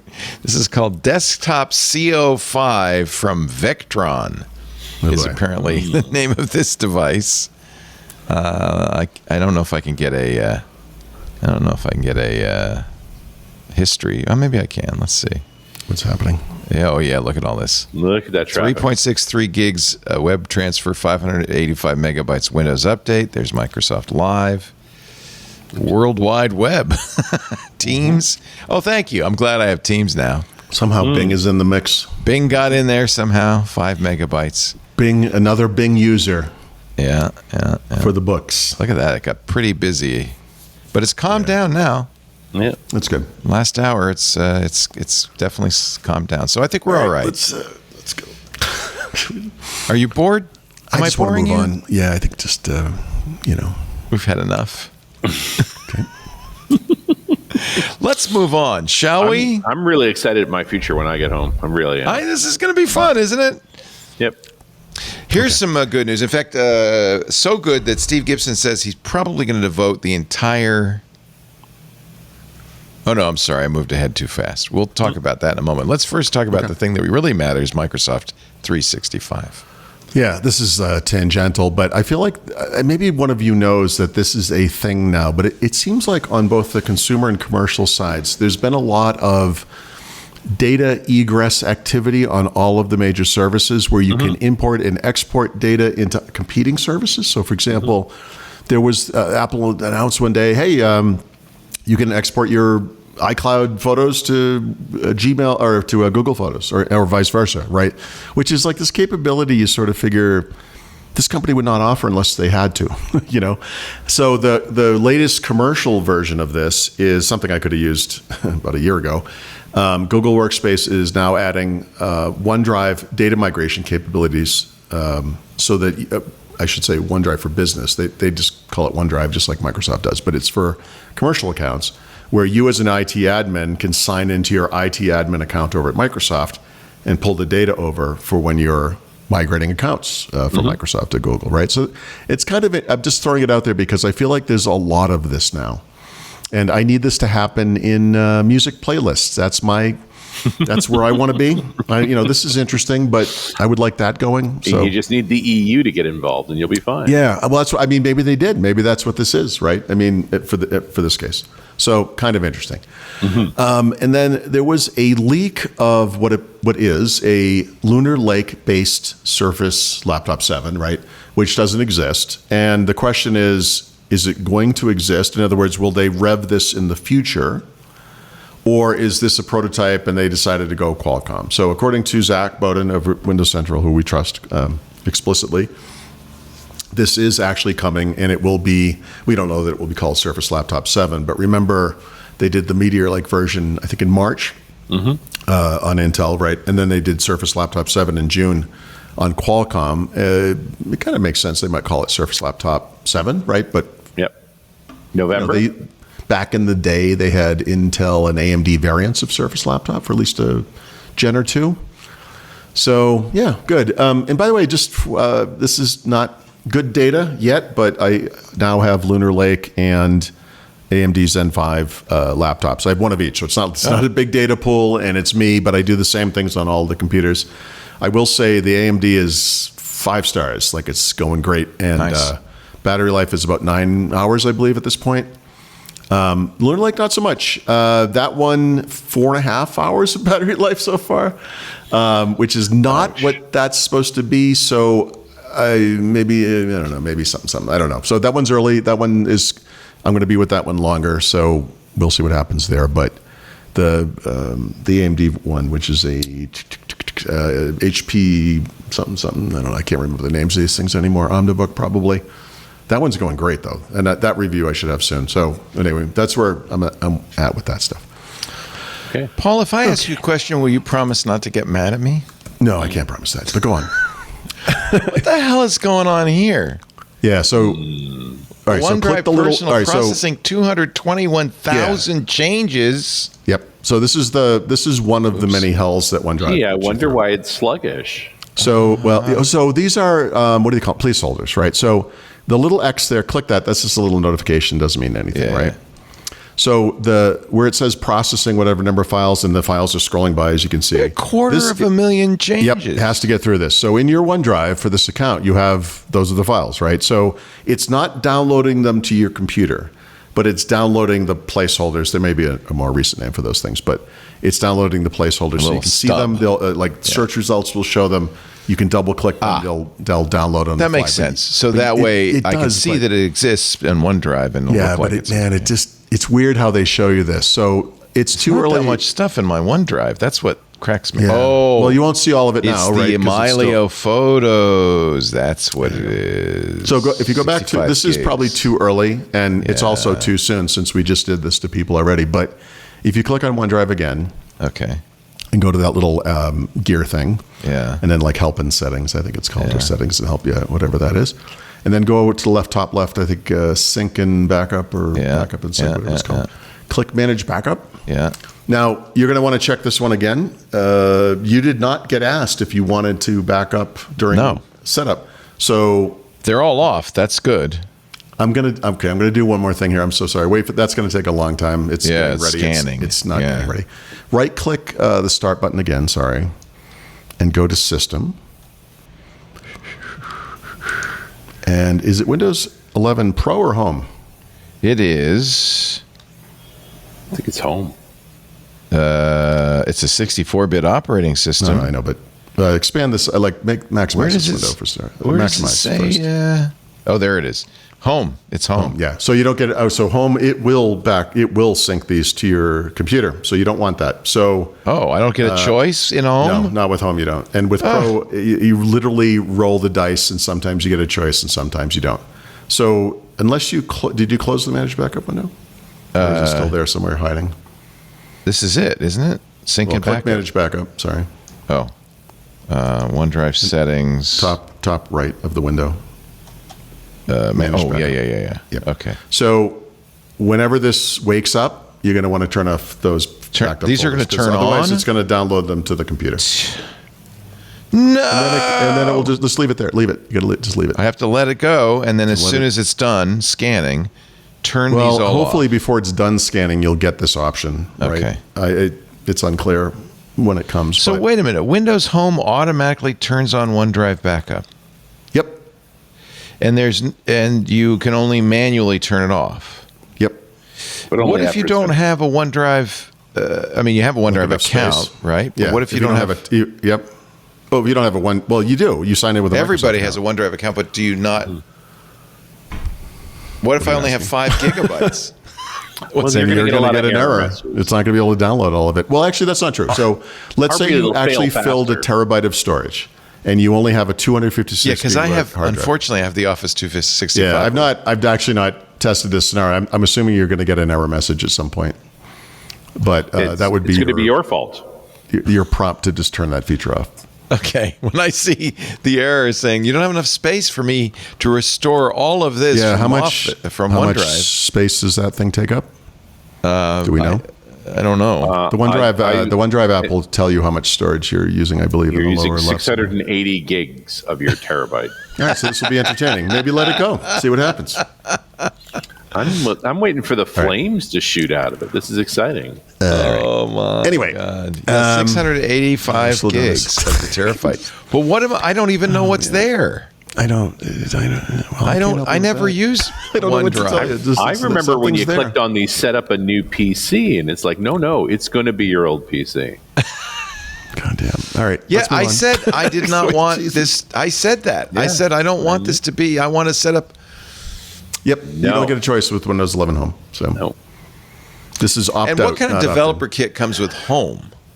Well, they've changed the way these things are split up, but I agree with you. Developers would want things like BitLarker control, et cetera. So Yes. yeah, Presumably, I hear you could upgrade the license. Yeah. You can, you absolutely can, Yeah. but don't do it through the Microsoft Store app. It's too expensive. Oh, now it's saying, good, this is good. We're having trouble connecting to your OneDrive Yeah, because service. it's doing the download, but just just leave it and wait till that thing's done. You want to make sure you get on top of this. Before it gets on top of you, Yeah. It's so not to good. speak.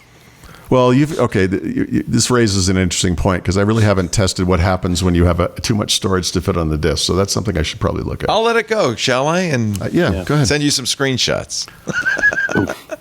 And then Wait for the explosions. don't normally recommend that people defrag an SSD, but this might be a case where you might want to, after you get rid of that crap. All right, I'm just going to let that window stay there and let it run, and then we'll see what happens. Okay. Let's talk about Alrighty. Passkeys. Yeah, this is what I was saying. Steve said this is so important that he's going to do a whole show on it next week. Good. This is a big Yeah, deal. It's not what we all want. Yep. If we go back in time of year, Passkeys everyone was starting to do Passkeys, right? Google, Microsoft, in 23H2 minor. Amazon was the big one. Amazon got it right. They did a great job with it. Their implementation of Passkeys is fantastic. But what started to happen was all the third-party password managers were looking at making these things portable because the passkey spec is these things are per device. So if you have an online account and you have two computers, a laptop, and a tablet, you have to individually create a passkey on each of those devices to use the it's a different passkey for each device. So the Dashlanes, Proton, 1Password, Bitwarden, all have their own implementations now of this type of thing. So there's two types of portability. One is within the ecosystem. So I use Proton Pass on my computer. I use it on my phone. I use it on my tablet. So if I create a pass key on my computer and save it to Proton. Proton Pass, thank you. I'm like, Bitwarden? No, that's not it. That thing will be available to me on my phone and on my tablet, right? That's nice. But as this data egress thing I just talked about, so the FIDO Alliance is in control of the spec. So obviously these companies work with the FIDO Alliance and they're trying to, let's make this thing a specification. So there are two standards they're working on. One is that thing I just described, both related to portability. But the other one is that data egress thing. You have either as a business or just as a human being, say like, hey, I want to switch to 1Password from whatever I'm using now, from Chrome or whatever, right? But I want my passkeys to come too. They're working on a standard for that as well. So you can import and export passkeys. Passkeys are a lot like recall, right? They started, no, I mean it. They started, it was on device. It was only that device. There was no connectivity to the cloud. It was specific to that device.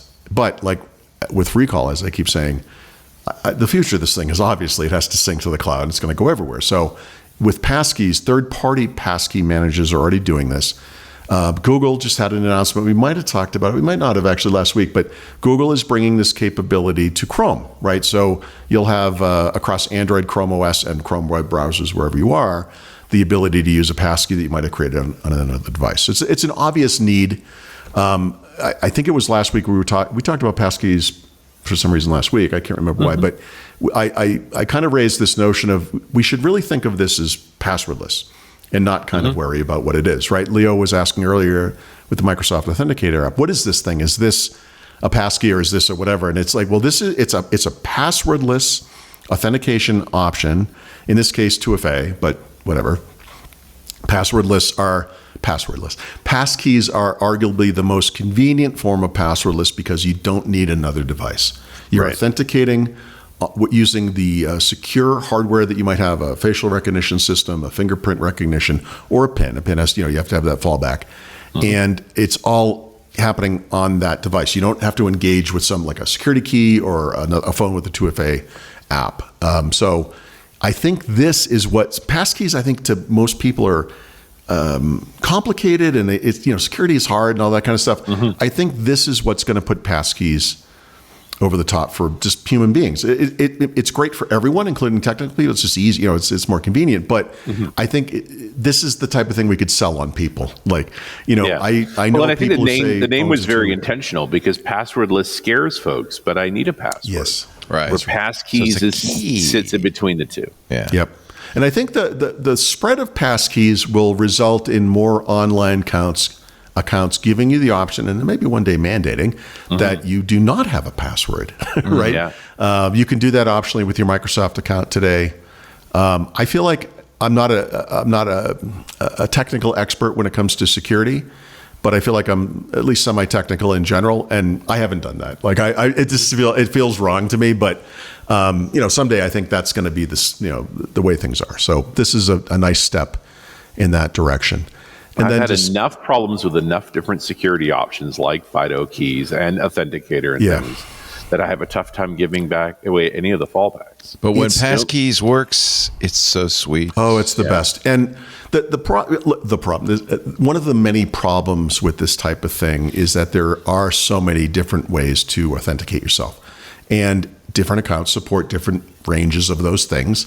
And you go from account to account, like I do. You know, I'm always setting up new computers and doing this stuff. And then I have to remember, okay, so did I sign into this one with my Google account? And then do I have a 2FA for this? Or do I do it? You know, I think at some point we're going to just standardize on, you'll always have to have fallbacks. I mean, of course, but I think this will become the default best, whatever, implementation of this type of authentication and something that normal people can. I agree. You know. Well, at least that's the hope. Yeah, I mean, I've and gotten portability a lot was of pushback on critical. Passkeys, That's a critical. Portability feature. is 100% critical. Yep.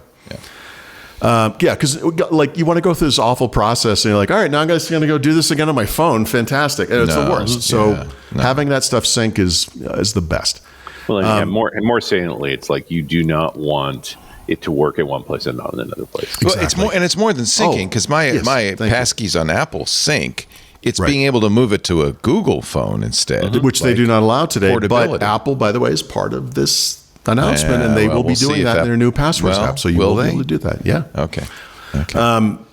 1 year ago, Amazon announced their Passkey implementation, and I immediately, scurried over to their website to set it up. And I still use it. I mean, all the time. It's again, because I sign into different computers, and also because I use Kindle and Audible, right, which are Amazon services. Sometime in the past year, they added the Passkey support to Audible. They, like I said, and I said this at the time, one of the very best Passkey implementations. I think I haven't looked at how GitHub does it in a while because I love the GitHub. I haven't actually. GitHub was the best one ever. Yeah, I think Amazon and GitHub are right there. I think I they're have to both. try it. I haven't tried. Yeah, they're great. But they've signed up 175 million customers to use Passkeys. That's how you get something to happen. And Amazon does it, right? It's cute when like a little bank no one's heard of does it, or whatever the service is. But when it's Amazon, that's the general public. It's a lot of gravity. Yep, it's good stuff. So that's neat. One more little note. One more little Snapdragon piece of. No, this will be the last one. I think you're going to appreciate this, Paul. No. If I scroll down in the sync and backup OneDrive settings, there is something new. Files on demand. It says it's going to download cloud files to this PC the first time you open them. Change offline access to all your files. Selection optional below. Free up disk space. Okay, so you're saying, So save space by setting all your files to online only. Okay, so that's fine. So these are overlapping features, right? So the issue with OneDrive is that you have folder backup is 3 specific folders, right? Desktop, documents, and pictures. But your OneDrive is bigger than that. There's other folders, and then there's folders you might have made, right? So if you implement your own little file system like I do actually in OneDrive, I can go into individual folders I've created and mark them as being available all the time offline. That's files on demand. So technically, obviously, the technology behind this is the same used in folder backup.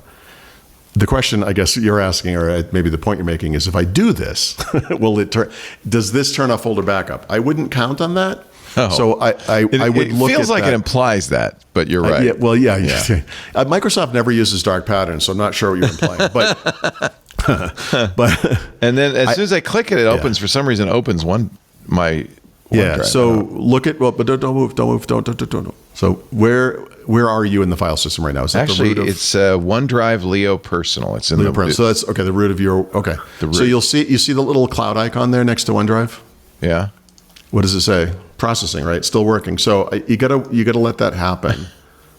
Still have to do it. Yeah, Still see what have to happens. do it. Because it could still enable Processing. folder backup. 340,000 changes. Jeez. Folder backup is also part of the Windows backup process, which is the thing you see. What if I rip OneDrive right out of this system? I mean, you could.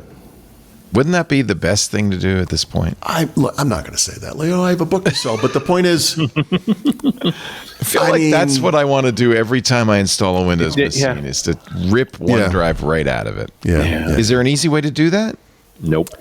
Well, no, you can uninstall. It's an easy Google. Well, you can can OneDrive. uninstall it. Yeah. Doesn't mean it's not like gonna Edge stream where bloody you murder. you're sort of uninstalling it. Yeah. It sounds to me, Leo, like what you really want is a local account, and then you just get rid of. You don't have to deal with OneDrive. Yeah, if I had a And local then you can account, I sign wouldn't into your know I had Microsoft one. account to Yeah. access apps like the Microsoft Store. You could do that. If I hadn't set, is it too late? I've set up a.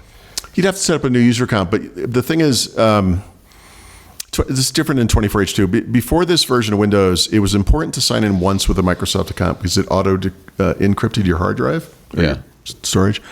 I believe now in 24H2, it just does that anyway, regardless of your having a Microsoft account. Although you have to deal with the, So, and so the what do you call it? The John Warner, who is actually watching on TikTok. Mm-hmm. Hey, John, says it's easy. Just turn off OneDrive. just turn off OneDrive. Everything will be fine. It'll be fine. Yep. How do I do that? It'll be fine. Turn off OneDrive. If only.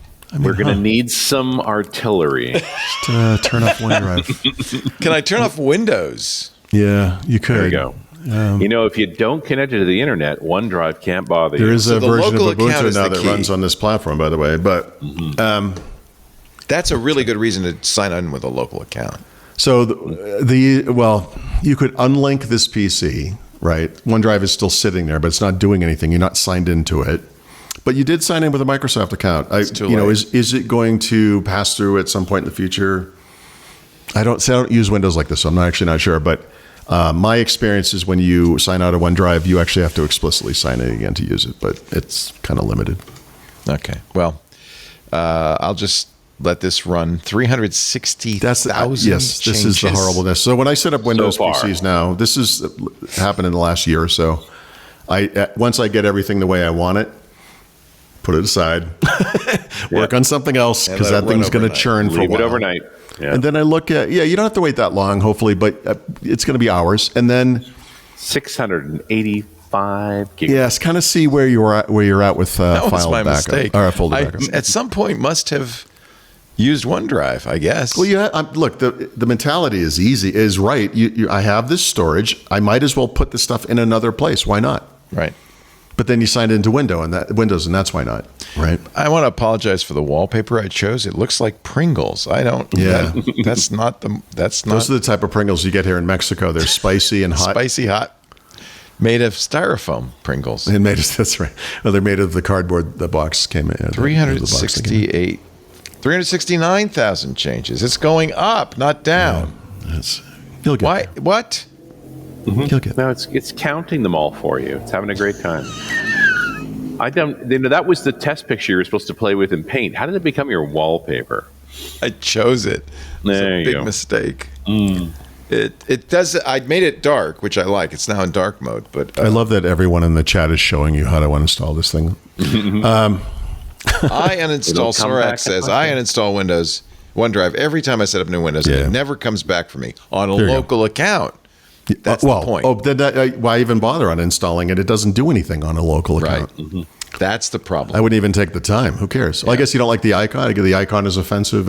It's in File. It's in File Explorer. I guess maybe. So that's a part of it. really good argument for doing a local account. But you still have to jump through Oh, I really, hoops, right? I Really want to be super doesn't clear want you about to this. run For the technical people listening to this, yes, we could have this conversation. For normal people, like my wife, your wife's, I would never recommend that. Constantly broken. Yeah. Never recommend that. I know. I know. Just makes me So sad. passkeys are real, and It's a time for a break. Okay? We take a little break, and we come back with lots more of fun stuff like this. But first, I want to tell you about, actually, it's kind of timely. We're 1Password. This episode of Windows Weekly brought to you by 1Password. Of course, 1Password supports passkeys, but I'm not talking about the consumer password manager 1Password. I'm talking about their enterprise. It's a new thing they call extended access management. It's a great addition to passwords. So here's the problem. Your end users, let me ask you, do they always work on company-owned devices? You know, they ever bring in their phones? They always work on IT-approved apps, never bring in their own? Of course they do. We live in a BYOD world, so how do you keep your company safe when it's sitting on all those unmanaged apps on unmanaged devices? 1Password has come up with an answer. They call it Extended Access Management. 1Password Extended Access Management helps you secure every sign-in for every app on every device because it solves problems traditional IAM and MDM cannot touch. It's easy to visualize this. Just imagine your company's security like the quadrangle of a college campus. You know, it's beautiful lawn, nice brick paths between the buildings. Those are the company-owned devices, the IT-approved apps, the managed employee identities. Very nice, very clean. Except then there are also those paths people actually use, the shortcuts, little muddy shortcuts worn through the grass, the actual straightest lines from point A to point B. Those are the unmanaged devices, the shadow IT apps, the non-employee identities like contractors. Most security tools work on the happy brick paths just fine, but a lot of security problems take place on the shortcuts, right? 1Password Extended Access Management is the first security solution that brings all those unmanaged devices, apps, and identities under your control. It ensures that every user credential is strong and protected. Every device is known and healthy, and every app is visible. It's security for the way we actually work today. Now generally available to companies with Okta and Microsoft Entra, in beta for Google Workspace customers. This is something you can really use. Check it out at 1password.com/Windows Weekly. That's the number 1, PASSWORD.com/Windows Weekly. 1Password's Extended Access Management. Okay. In that case, let's continue with the show. Yes. What do you say? I say yes. Okay. Xbox time, kids. The moment you've all been waiting for. Oh, it's happy time. It's happy time. It's actually a pretty big week, too. For Xbox. Nice.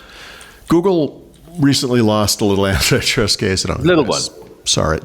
It was in the news. You might have seen it. It's fun to be a pernicious monopoly.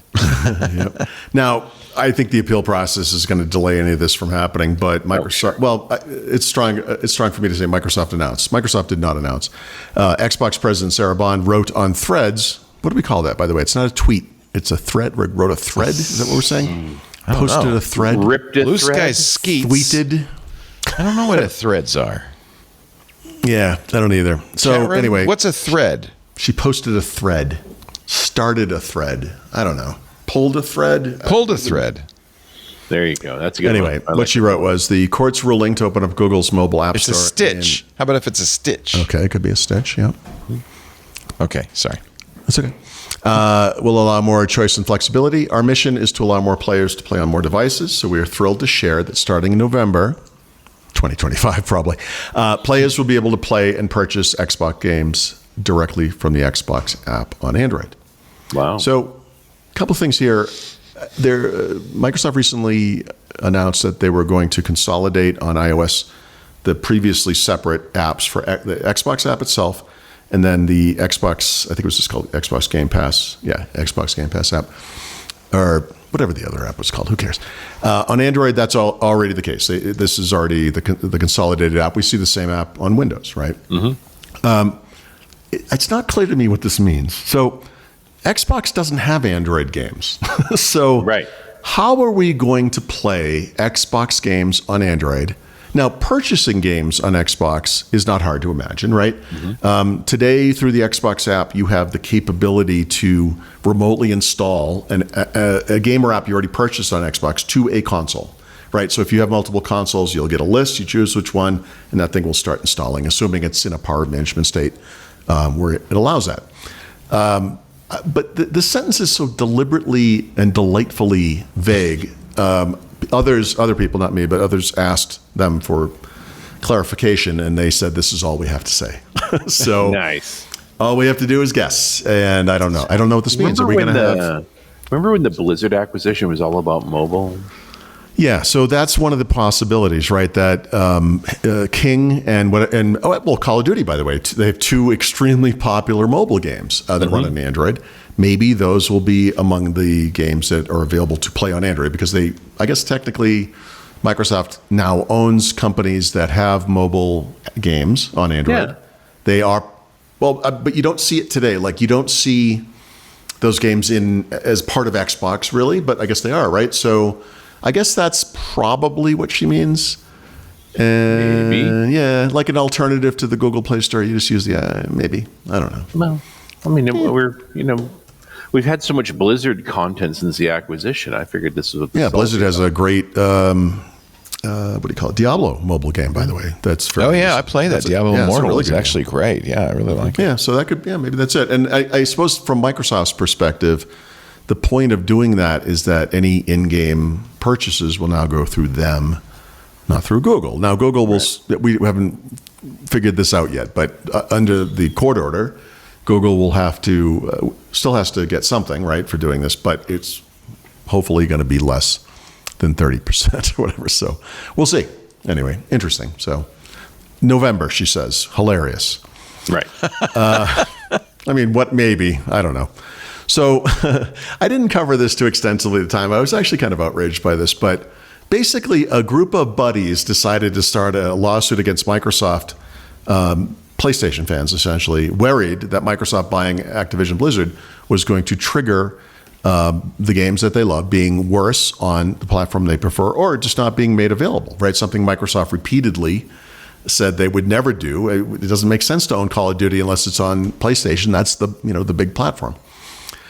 Then they actually struck deals with, 127 companies to ensure that these games were everywhere. They're going to be on Nintendo at some point, right? So they're going to be everywhere. If Nintendo allows it, I can't imagine. Right.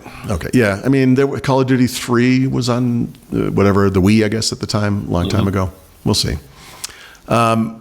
They tried in, I think it was early 2023, to block the acquisition. That was blocked by the courts.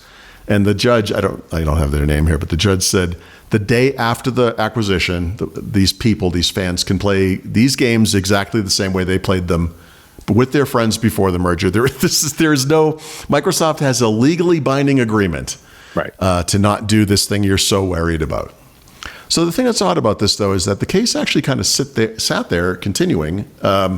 It's a multi-state case because some of these guys live in a different state than the other guys, I guess. Wow. Maybe they got some other people involved, but it's literally a set of individuals. It's not a class action suit. It's a bizarre. In the court or the legal filings, they're referred to as a group of recreational video game players. So they've settled. Amazingly, Microsoft settled with these people. I'm betting for 1 year of Ultimate. Yeah, we have no idea what the terms are. We probably will never. Well, it's possible we'll never find. I shouldn't say probably. I don't actually know that. The court documents are sealed right now. No one is saying what's happening or whatever. But the terms. I'm sorry. The lawsuit was dismissed with prejudice, meaning these people cannot sue again. Right. And whatever. So that's that. I know that was hanging over everyone's head. So that's thank God. I know. I was having the vapors. Nice. Yeah. I have always relied upon the kindness of strangers. This isn't new news, but we are finally getting some Activision Blizzard games on Game Pass this month. But we already knew this, right? Really? So it's October. The new Call of Duty is coming out. We're going to get Call of Duty Black Ops 6 on cloud, meaning cloud streaming, right? Cloud, Xbox Cloud Gaming. Xbox Cloud Gaming, is that the term? Yeah, I think that's the term. Console, obviously, and PC on October 25th. That same day, we're also going to get Call of Duty Modern Warfare 3 to cloud. That's already on Game Pass today. So you're going to be able to stream that one through the cloud. I am 100% positive no one will ever successfully play these games on the cloud, but okay. And then also Warzone coming to the cloud. That also is available across platforms today.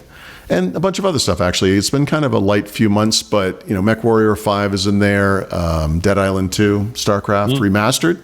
That's actually kind of cool. And then StarCraft 2 Campaign Collection. So a lot of good stuff in the second half of the month. StarCraft is still a thing? Yeah. Ask the Koreans. That's it. I think these remastered versions of games huge, but it's are going to be huge over the next few years, right? With all the upscaling, and I think it's big. Yeah. Wow. All right, so that's happening. What else we got? So Microsoft announced kind of disappointing console refreshes, right? So why disappointing? Well, yeah. So we're 4 years into the Xbox X era, as such as it is. This is we typically by this point would have seen refreshes. The thing is, with the previous generation of consoles, each of these refreshes brought advances of some kind, culminating with the Xbox One X, which more storage space, 4K, et cetera, et cetera. Yeah. So when they announced these, it was like, well, we get some new colors. You can get the X in white that was only in black before. You can get the X in a special edition black. You could get OX also white and diskless. I want to be careful with that one. Okay, and it was like, we were kind of, Sony is introducing a Pro, right, with all this upscaling capabilities. Yes, huge. But that's the type of, you would expect there to be an Xbox kind of thing series that won't fit in your stereo cabinet. Yep. But a more advanced Xbox series, whatever they call it, and then maybe some cost reduced versions of the current consoles. Yeah. And that's not what they're doing, right? So, and plus we had gotten the leaks of these ideas for console refreshes that looked amazing, right? The cylindrical X version, I think it was. And, so just disappointing on those levels. But some people have already opened these things up, and actually they've moved from I don't remember, what was it, 7 nanometer, whatever it was, but down to a 6 nanometer new version of the chip, which is more power efficient and generates less heat. They've redesigned the motherboard, the cooling system. This is the type of thing you would actually expect of a console refresh, and it was nothing. That's what refresh usually means. Yeah, and they never really discussed that before. So these things are more efficient. Someone, it was a tech YouTuber, I guess, said that they observed that this console consumes 10 watts less power than the original version that it's replacing. And 16 less watts while games are running, right? So that's actually good stuff. I mean, given all these kind of 10% difference, it's still the type of why not? Why wouldn't you just promote that? We love sustainability, and we love the ecology. We're not killing trees. Yeah. We're burning them for warmth. Nice. So anyway, these things are available now. So. Various price points, various configurations, etc. So I've always liked the white Xbox Series S. So a white X would be kind of cool, actually. But I'm not buying one. Just to be clear, this one's just a rumor, but I think this is pretty much certain. It's not a big deal. But the current Xbox headset, the most recent one, is wired. They're going to come out with a wireless version soon, which is exactly the same headset basically, but with a wireless chip probably BLE in it. Yeah, no big deal, but good, right? So it's been 3 years probably since they've revved this thing. It's kind of overdue. So good. It's not really particularly innovative. No, but the type of thing just kind of has to happen, and okay, so it's happening. Like the controller, every once in a while you get a controller update or whatever. Yep. Microsoft has had a lot of layoffs this year. They've had some studio closures. It's been a lot of bad news. Haven't been tough a lot in the of gaming industry. Yep, a lot of But we're also, this week is the 1 year anniversary, by the way, of the Microsoft acquisition of Activision Blizzard. Not a lot to show for it. Nope. Price hikes over at Game Pass. They got rid of the most popular tier, et cetera, et cetera. But I will say, if we could look past that, and now can we talk about just not hearing from Bobby Kotick for a year? Yeah. I have a story where to tell did he you end about. up? Is he? I have a Bobby Kotick story I will share privately later, by the way. But one thing that this has been very interesting this year is there have been a lot of game announcements in like events where they just announce a bunch of games. I feel like this year there's been more of that than usual. They're doing another one tomorrow. So there's a Xbox partner preview broadcast tomorrow, Thursday, as for this recording, October 17th. It's going to be on YouTube, Twitch, et cetera. It's going to be everywhere. LinkedIn, because that's where all the Xbox fans are. And this is an opportunity for third parties to talk about the games that are coming out on Xbox over the next, holidays, obviously, but I bet some of them will be post-holiday as well. So that's good. Good, whatever. Steam, the most popular online store in PC, is, I believe they were forced through some legal process to do this, but they actually, and I just saw this because I just installed Steam on a PC, now tell you that when you buy products, digital products from Steam, I don't know what else you would buy from Steam, you're buying a license. You're not buying you don't own the game. I know. Yeah, because that's the license agreement. It was always true, but just, now it comes up. It's important for our oppressors to remind us occasionally how horrible our lives are and that we are worth nothing. It's true, though, for if you buy music on all iTunes, software, everything. It's everything, right? We always been a license. Yep, this is always any digital content that you buy, you're buying a license, and sometimes these things run out. We've seen examples of content licenses running out and games disappear. We're talking about Xbox, but games disappear, movies disappear. All kinds. You could lose. Yep, we've seen that happen with Apple. Actually, books could disappear from Kindle. Yeah. Yep. Yeah. So it happens. I mean, to be fair, it's easy to get outraged at this. It doesn't actually happen that much. At least not yet. But of course, that's the attitude they want you to have because, they're out to get you, obviously. And it could happen, right? I mean, that's the point is it could happen. And it's good I think it's good to communicate this. I do too. Yeah, right. Be transparent and fair and honest and, whatever. Yeah. So it's good. And presumably there are people who didn't know that. That's right. Just today, someone on my blog, or maybe it was yesterday, but someone just recently posted something on my site and said, so I don't have an NPU in my computer. Does that mean I'm not going to get 24H2? Now, I'm not saying this to make fun of this person at all. This stuff is confusing. This is the world we live in. Everything's confusing, so it's just... Paul, that was me. Just want you to know. What happened? I don't think it's true. But he was the one who said that. You were the guy. Yeah. It was Leo L. I don't know. I didn't recognize the username. But yeah. Some guy named Leo. He was like, how do I get my Microsoft Authenticator app on my new phone? Leo, this is really the main reason we do this show, so that I can pester Paul with Windows questions during support. This is actually a good example of whether... I am deleting everything from my OneDrive because there's nothing on there I wanted. Yeah, okay. I would do that. Well, so I would turn... It's hard to do, by the way. You could... If it's all in one folder, just go to the website and do it from there. The folder's too big. And then you empty the recycle bin. That's what I'm doing. Do that. Yeah. But I would pause OneDrive on your computer. So stop it from trying to sync because it's going to run into all kinds of problems, right? Right. You're going to see some of them, How do I pause it? By the way, it's up to 500,000 changes. Yeah. So gear icon. And you'll see a pause at the bottom. Pause syncing. Pause syncing. Forever. It doesn't matter what you choose because the next thing you should do and then quit OneDrive. Go through that again. And quit it. Okay. Quit it.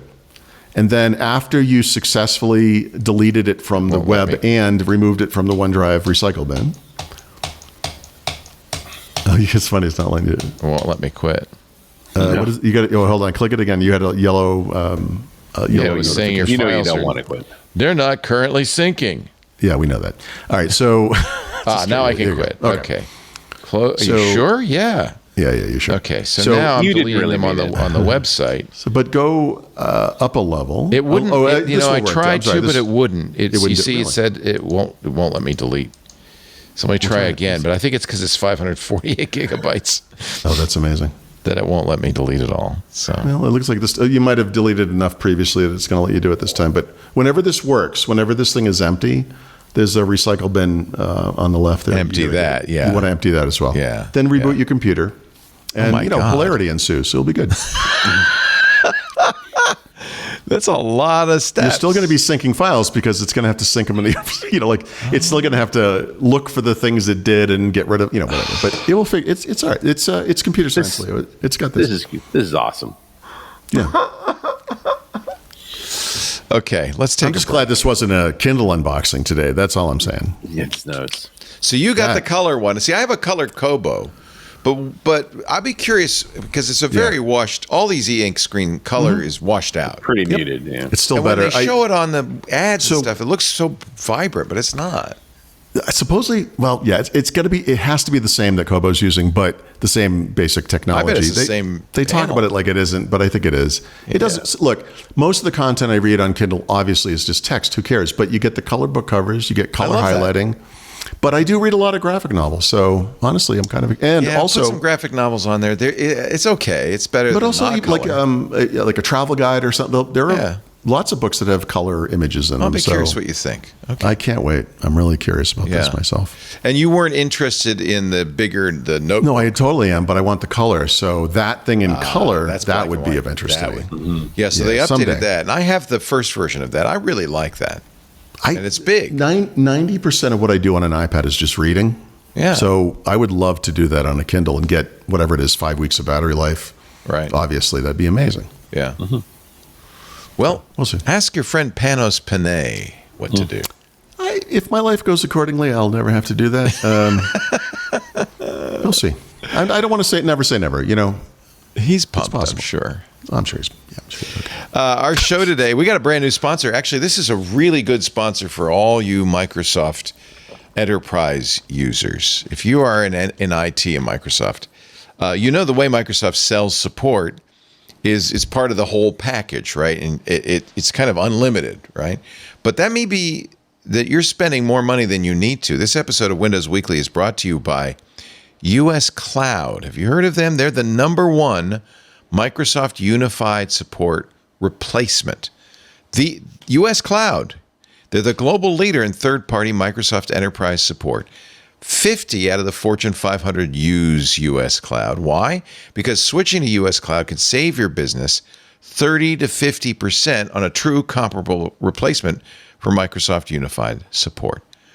Microsoft is a profit-making entity, and I think it's really cool that US Cloud saw an opportunity to provide you with, in my opinion, better support for less. US Cloud goes out and gets the best engineers it can get. Really talented people. You're not getting a notebook reader. You're getting somebody, the kind of person you'd want to have when there's something going wrong. US Cloud supports the entire Microsoft stack. They're there 24/7, 365 days a year. They respond faster. They resolve tickets quicker for clients all around the world. And you're always going to talk to real humans, real experts. Check out their proven track record. Expert level engineers with an average of 14.9 years experience. And that's for break fix or DSE. All their teams are domestic. This is really great too. 100% domestic teams. That means your data never leaves the US. And this is something Microsoft has consistently refused to do. Financially backed SLAs on response time. Financially backed SLAs on response time. Initial ticket response averages under 4 minutes. In 2023, 94% of US Cloud's clients reported saving 1/3 or more when switching from Microsoft Unified Support to US Cloud. From Fortune 500 companies to large health systems, major financial institutions, and yes, even federal agencies, US Cloud ensures that vital Microsoft systems are working for over 6 million users globally every day. I mean, big brands that trust US Cloud include Caterpillar, HP, Aflac, Dun & Bradstreet, Under Armour, KeyBank. Even the IT folks at Gartner have chosen US Cloud for their Microsoft support needs. It really makes sense.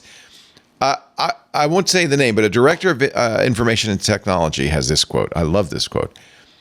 And within an hour, US Cloud responded with, I want to say, 4 engineers within an hour. So not only did they bring the right guys to the call, they brought the cavalry. I just felt like, wow, that was amazing. That was unlike anything I had experienced with Microsoft in my 8 years of being with Premier. We made the right choice. You make the right choice. This is the way to do it. When it comes to compliance, no one gets it more than US Cloud. Their ISO, GDPR, ESG compliance, strategic imperatives that drive operational efficiency, legal compliance, risk management, and corporate reputation. I mean, it's good for everyone. These standards foster trust and loyalty among customers, among stakeholders. They attract investment. They ensure long-term sustainability and success in a global competitive market. I hope I've intrigued you. You deserve faster Microsoft support for less. You deserve it. And that's what US Cloud offers. I just encourage you to visit uscloud.com, book a call today to find out how much your team can save. uscloud.com. Call them right now. Book today. Get faster Microsoft support for less. And it really solves a pain point for a lot of people. I think it's a really exciting solution. I want you to check it out. US Cloud. Let them know you heard it on Windows Weekly. All right. Back of the book time. Let's start off with Paul Thurrott and a tip of the week. Yeah. I had an actual tip earlier in the show about re-downloading that Windows 11 24H2 ISO. Now I have a fake tip, which is... By the way, if I did that on this Snapdragon, would that work? Nope, because you can't download an ARM ISO yet. They don't have an ARM yet. They're going to offer that in the coming weeks. If you look at that page, there's a note. So once that, and maybe that is, I should just start over. Well, you could just reset the PC. Oh yeah, that's right. That's that would true. do. And then do a local account. Mm-hmm. Yeah. Okay. But you have a get rich scheme. So my wife and I have discovered in a way to make an additional tens of dollars. No, we got a couple. Every once in a while, people bug me about this. So we're going to start a swag store of sorts. Oh, good. Right now, I just have a couple of sample items. What I'm really looking for is not for anyone to buy any of this crap, but rather for people to look at. That's a real way to sell it, Paul. Congratulations. No. Eventually, I want this to be nice, but for now, I just want people to look at the underlying store and see what's available, and then tell me what because honestly, it's a really tedious process to get the stuff online. Oh, for example, we've been through this too. If you want to talk to somebody at our end, because for just as an example, there's a T-shirt that has, I don't know, let's say 12 available colors. I have to do this thing 12 times. And every time you position the logo exactly to the size, and it is horrible. So it is a lot of work on my part. This will be a thankless task. We're never going to make any money from this, but I think it's kind of a fun thing. And it makes the fans happy. So and just for myself, I could have a little T logo on my phone or whatever. Yeah. So we're doing. You've never done. I have a Thurrott teacup. No. Well, that was back when we started Thurrott.com, which by the way, January will be 10 years. Congratulations. What? I can't believe it. Really? Yeah. Wow. Yep. You were at Win Supersite when we first started doing this. Back in the day, I was at Penton and Supersite since since 99. So 98, sorry. Wow. So for 15 So you'd have your Thurrott logo and you could have it and what you're wanting people to do is tell you what kinds of things you want. I might have funny statements I may or may not have made on the back of things in some cases. That would be good. Yeah, we'll see. Oh, we have a collection of those, Paul. Yeah, so I'm literally looking for feedback on this. If you have ideas, and we can. Look, this is not the next big thing for me or anything, but I think. How it's about something. Keith says make a screwdriver with the Thurrott logo on it? Yeah, or a little toolkit would be the great. Little used to get a screwdriver with the Windows resource kit back in the day. Remember that double-sided? Yeah. Stuff like bad. that. That's cool stuff. Thurrott does what Microsoft don't. Anyway, whatever. I want to be clear. This is whimsical. It's not meant to be serious. And then this past week, the browser company announced that Arc browser is now available natively and stable on ARM. Ooh. So they have a native Windows. I'm going to go out and get it right now. You should get it right now. Because I use Arc on Mac and I really like it. Yeah, they're still not quite. Yeah, there's in no the same parity. place, but they are going to be. So I have hopes here. I am a fan. I am too. I'm a little worried because they are Chromium based, and with Google abandoning Manifest v2 and forcing us all to use v3 and breaking uBlock Origin. So we'll see. So those guys, it's going to be a bigger problem than those smaller guys. They say they're going to have to do their, like Brave does, build in their own ad blocking. I would look at what's their look up AdGuard in their blog and see what they wrote about this, because the guys behind what's the big one? The big ad blocker. uBlock Origin. uBlock Origin. Those guys have been kind of bitching and moaning the That's whole a time. guy. It's Raymond Gorhill. But compare what he says to what AdGuard says, because AdGuard's like, we did it. It's fine. Like it's. That's because AdGuard doesn't do as much, in my opinion. All right, That's the reason. AdGuard's saying. the ones that have the acceptable ads policy. So Okay. I don't use AdGuard, so I'll add that qualifier. But I don't know. Just there is a uBlock Lite that does work with V4 Yeah. or V3. Right. And he's telling people to use that. But there are features in uBlock that I use we were going Privacy over these, Badger. I yesterday. use AdBlock Plus. Okay. You can stack these things just like coupons. It's good. Okay.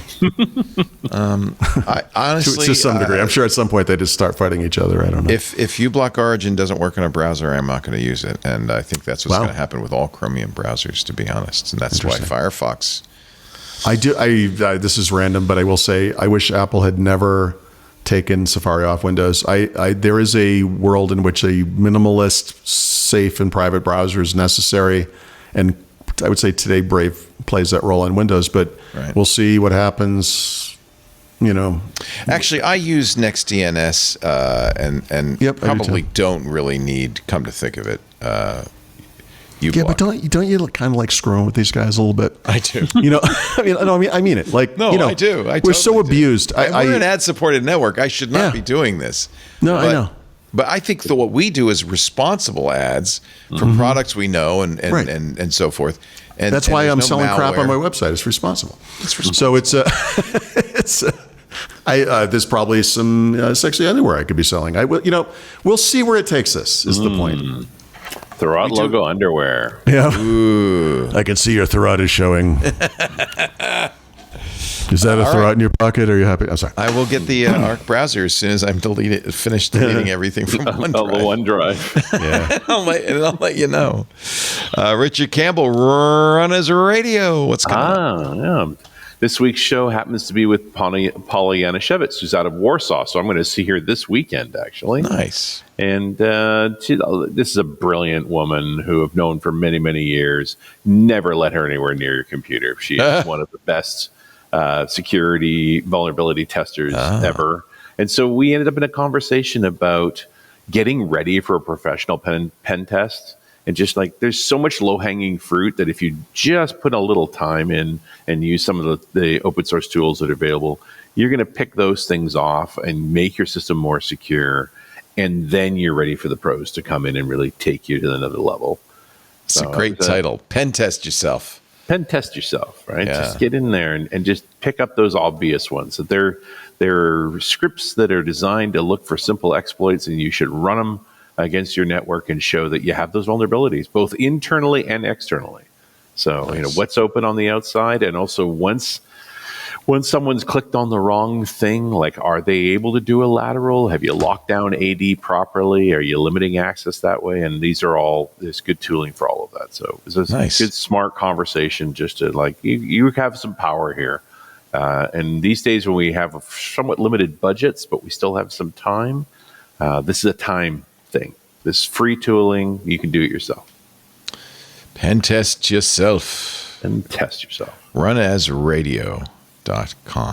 And now the moment you've all been waiting for. And for those of you who are new to the show, because we have 775 people watching all over the internet on TikTok now. Perhaps you don't know, but one of the great features of this show is this guy right here. Does whiskey, a whiskey pick every week. What is your pick this week? This week is Jameson's Irish whiskey. Well, everybody knows Jameson. Yep, the number one selling Irish whiskey, number 3 of all whiskeys, and a whiskey that has been made for 244 years. It's good. I'm sorry to interrupt. You got to tell us what 1 and 2 are. Maker's Mark and Jack. Of course. Yeah. Okay. Yeah. So we've already done the Irish whiskey story. I've talked about Irish whiskey before. Arguably, this is the first, and it was the Irish monks that were the first to bring distilling equipment in the Mediterranean, from the Mediterranean back as far as the 12th century. We have documentation of whiskey being made in Ireland going back to 1608. which was the old Bushmills distillery, had the very first license pretty much anywhere. And then, things progress until you get to in 1779 is sort of a pivotal moment where they're starting to put regulation around making the product. And at that time, the records show 1,200 distilleries in Ireland. Wow. But as the rules come on, that gets a little more difficult. And that's when the story picks up for Jameson, because John Jameson starts making whiskey on Bow Street in Dublin. He was born in 1740 in Alloa, Scotland. So, yeah, he's actually a Scot. But, 1780 to 244 years ago. And he got in just in time because as the whiskey started taking off, new taxes came into play. So there was a tax on malt barley, which I talked about in the history part, because they only taxed malted barley. They said, well, what if we use unmalted barley and other grains? And so one of the things that makes Irish whiskey distinct is that it is a mixture of grains, including both malted and unmalted barley.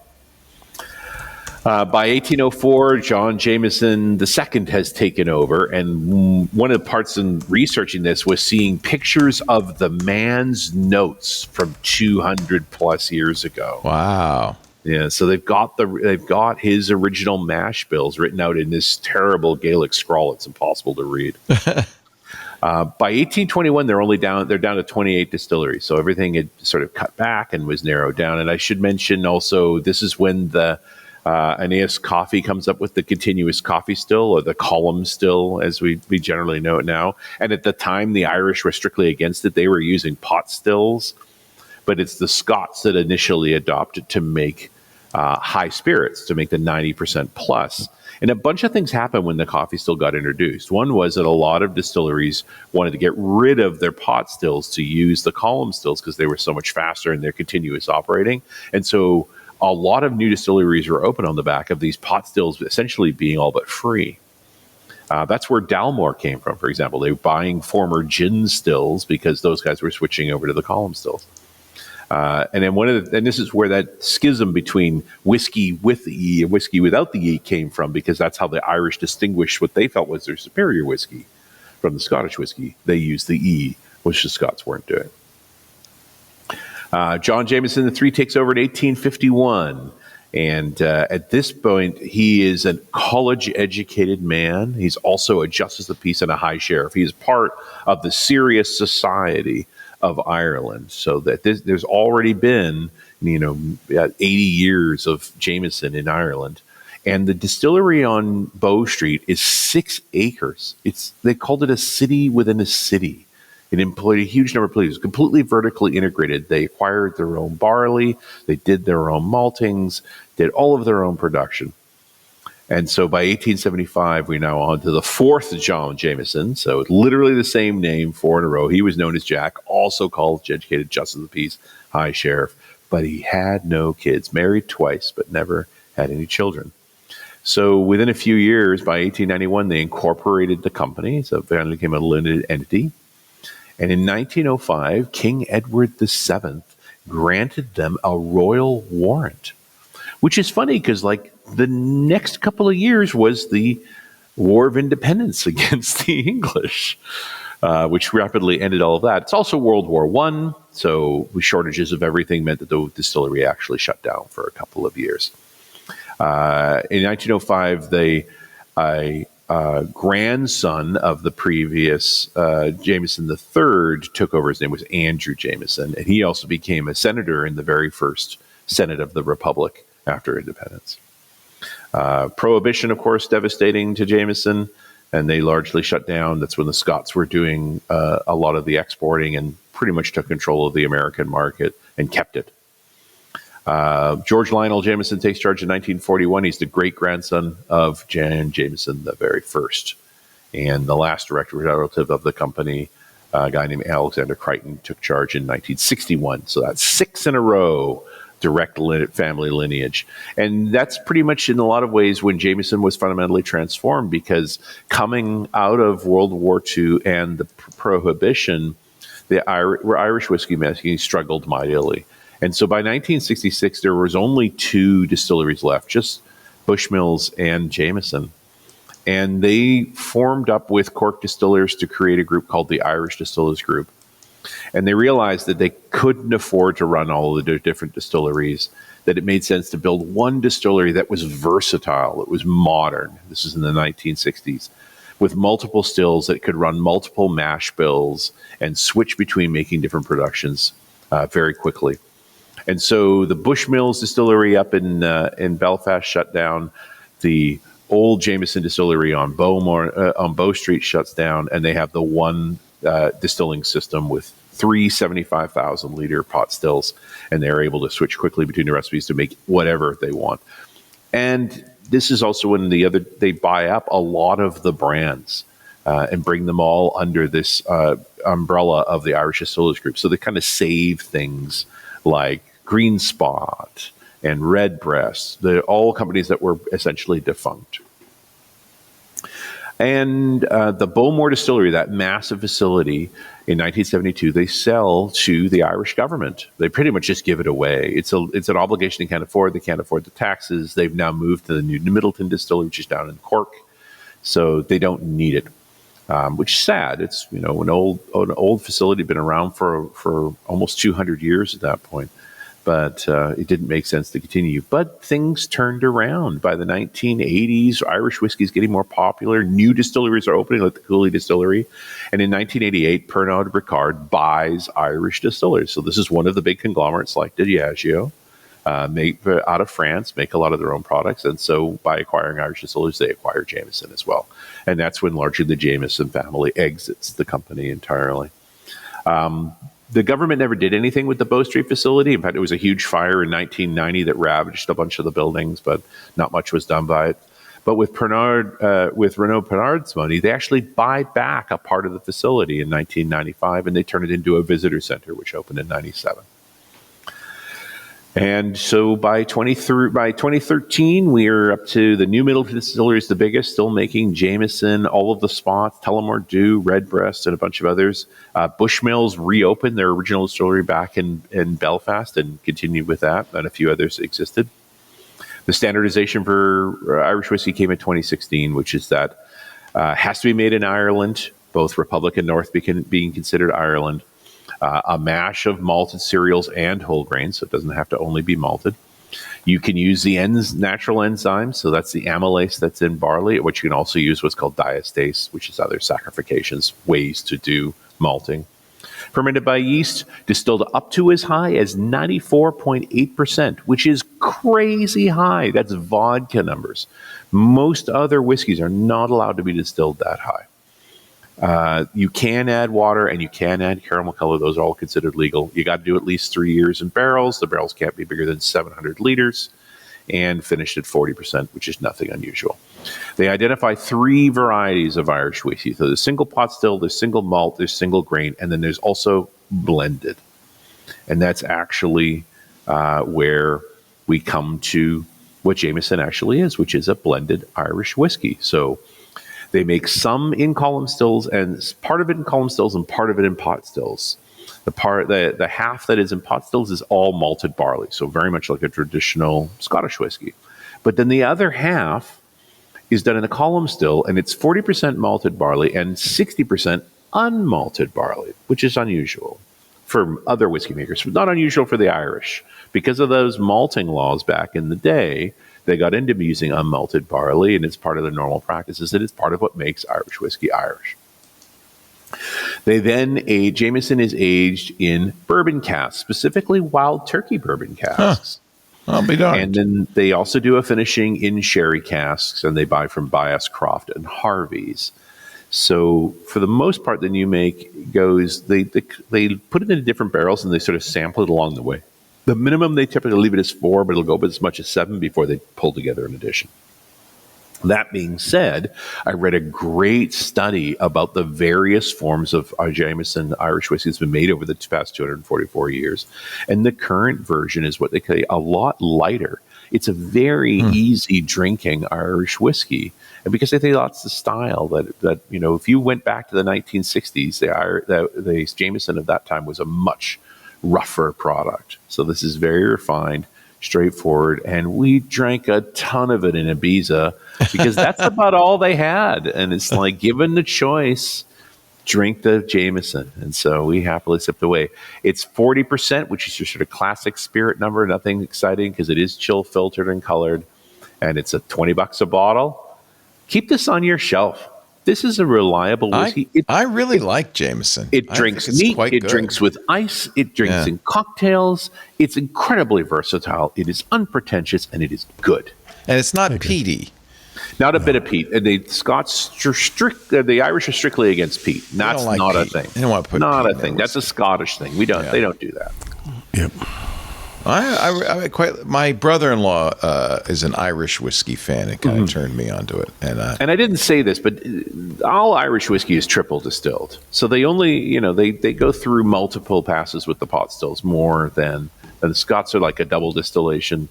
The Irish are like a triple distillation on their pot stills. Does that make it smoother? Does that make it? What does it do? Well, depending on who you ask, it's either smoother or stripped of any substantial character.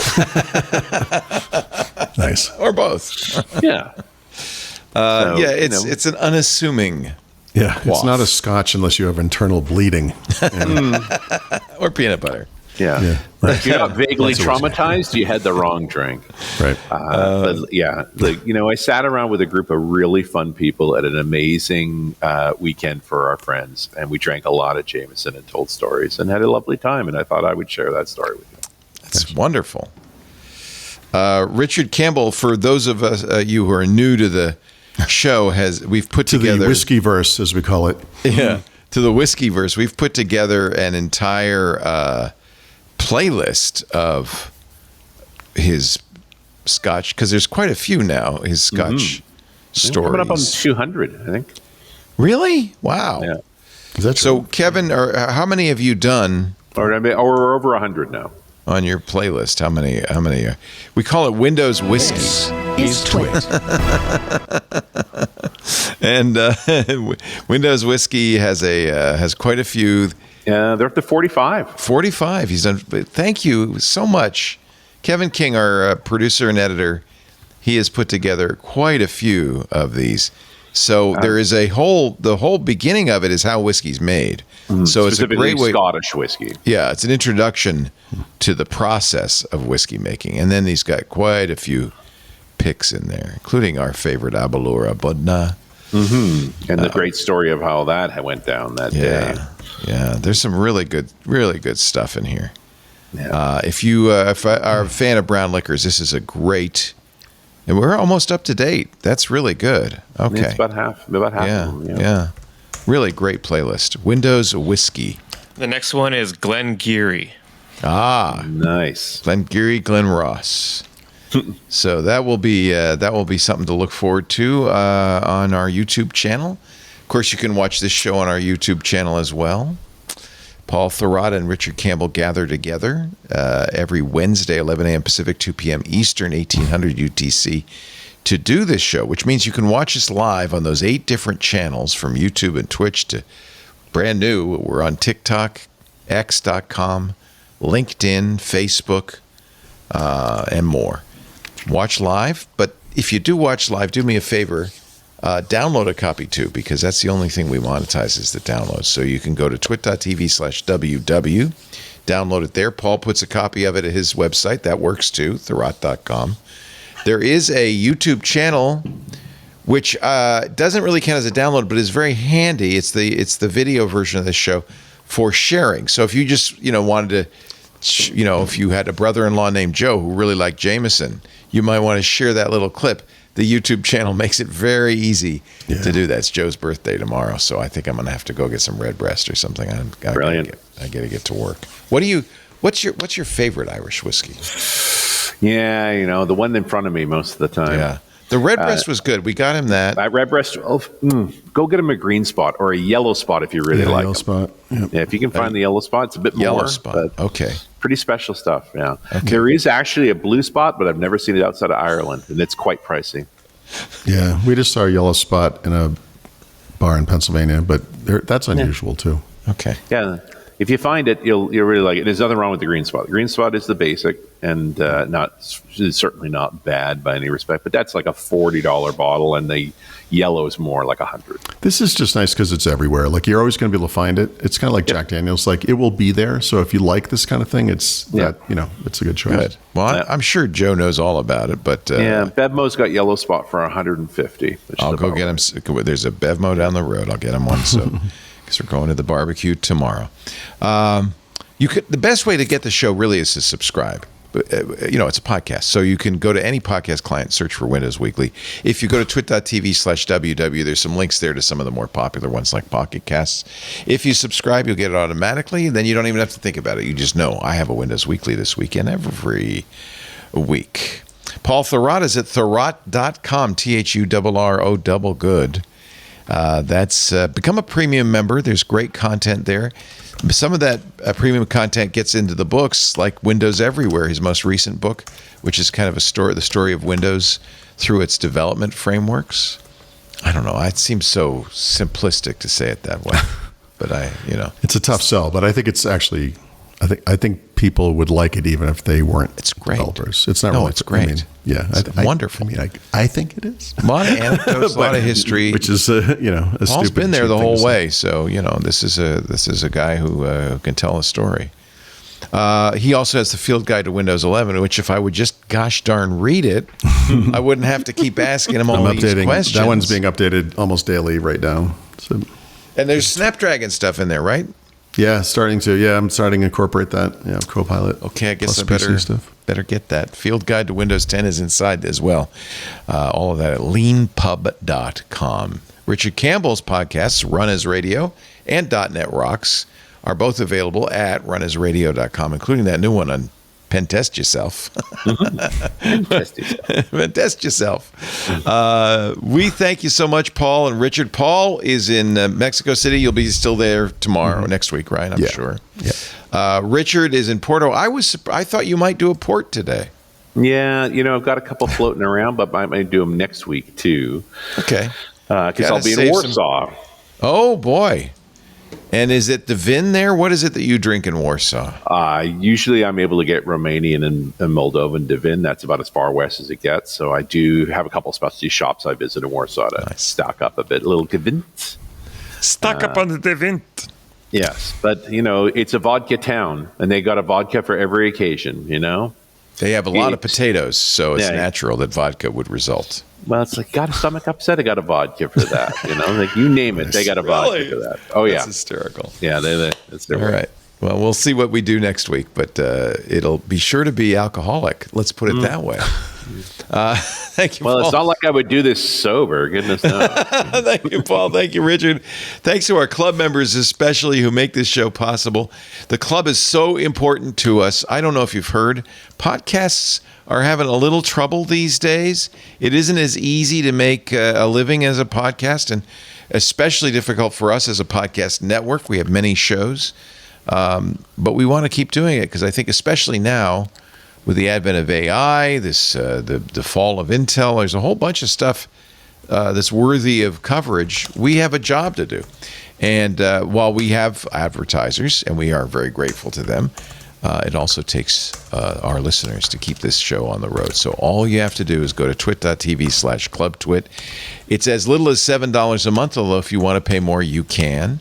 There are lots of benefits, ad-free versions of all the shows, special programming we put together. Tomorrow, I'm going to do another coffee episode in our kind of continuing series with the coffee geek, Mark Prince. He's going to bring along a connoisseur of coffee beans. We'll start at the beginning and talk about the beans, which are a very important very important part of coffee. I think they're the whole part, actually. No, there's water, there's the machine, there's a lot of technical skills involved, but you got to have good beans. And we will talk about that tomorrow. So that's a special event for club members.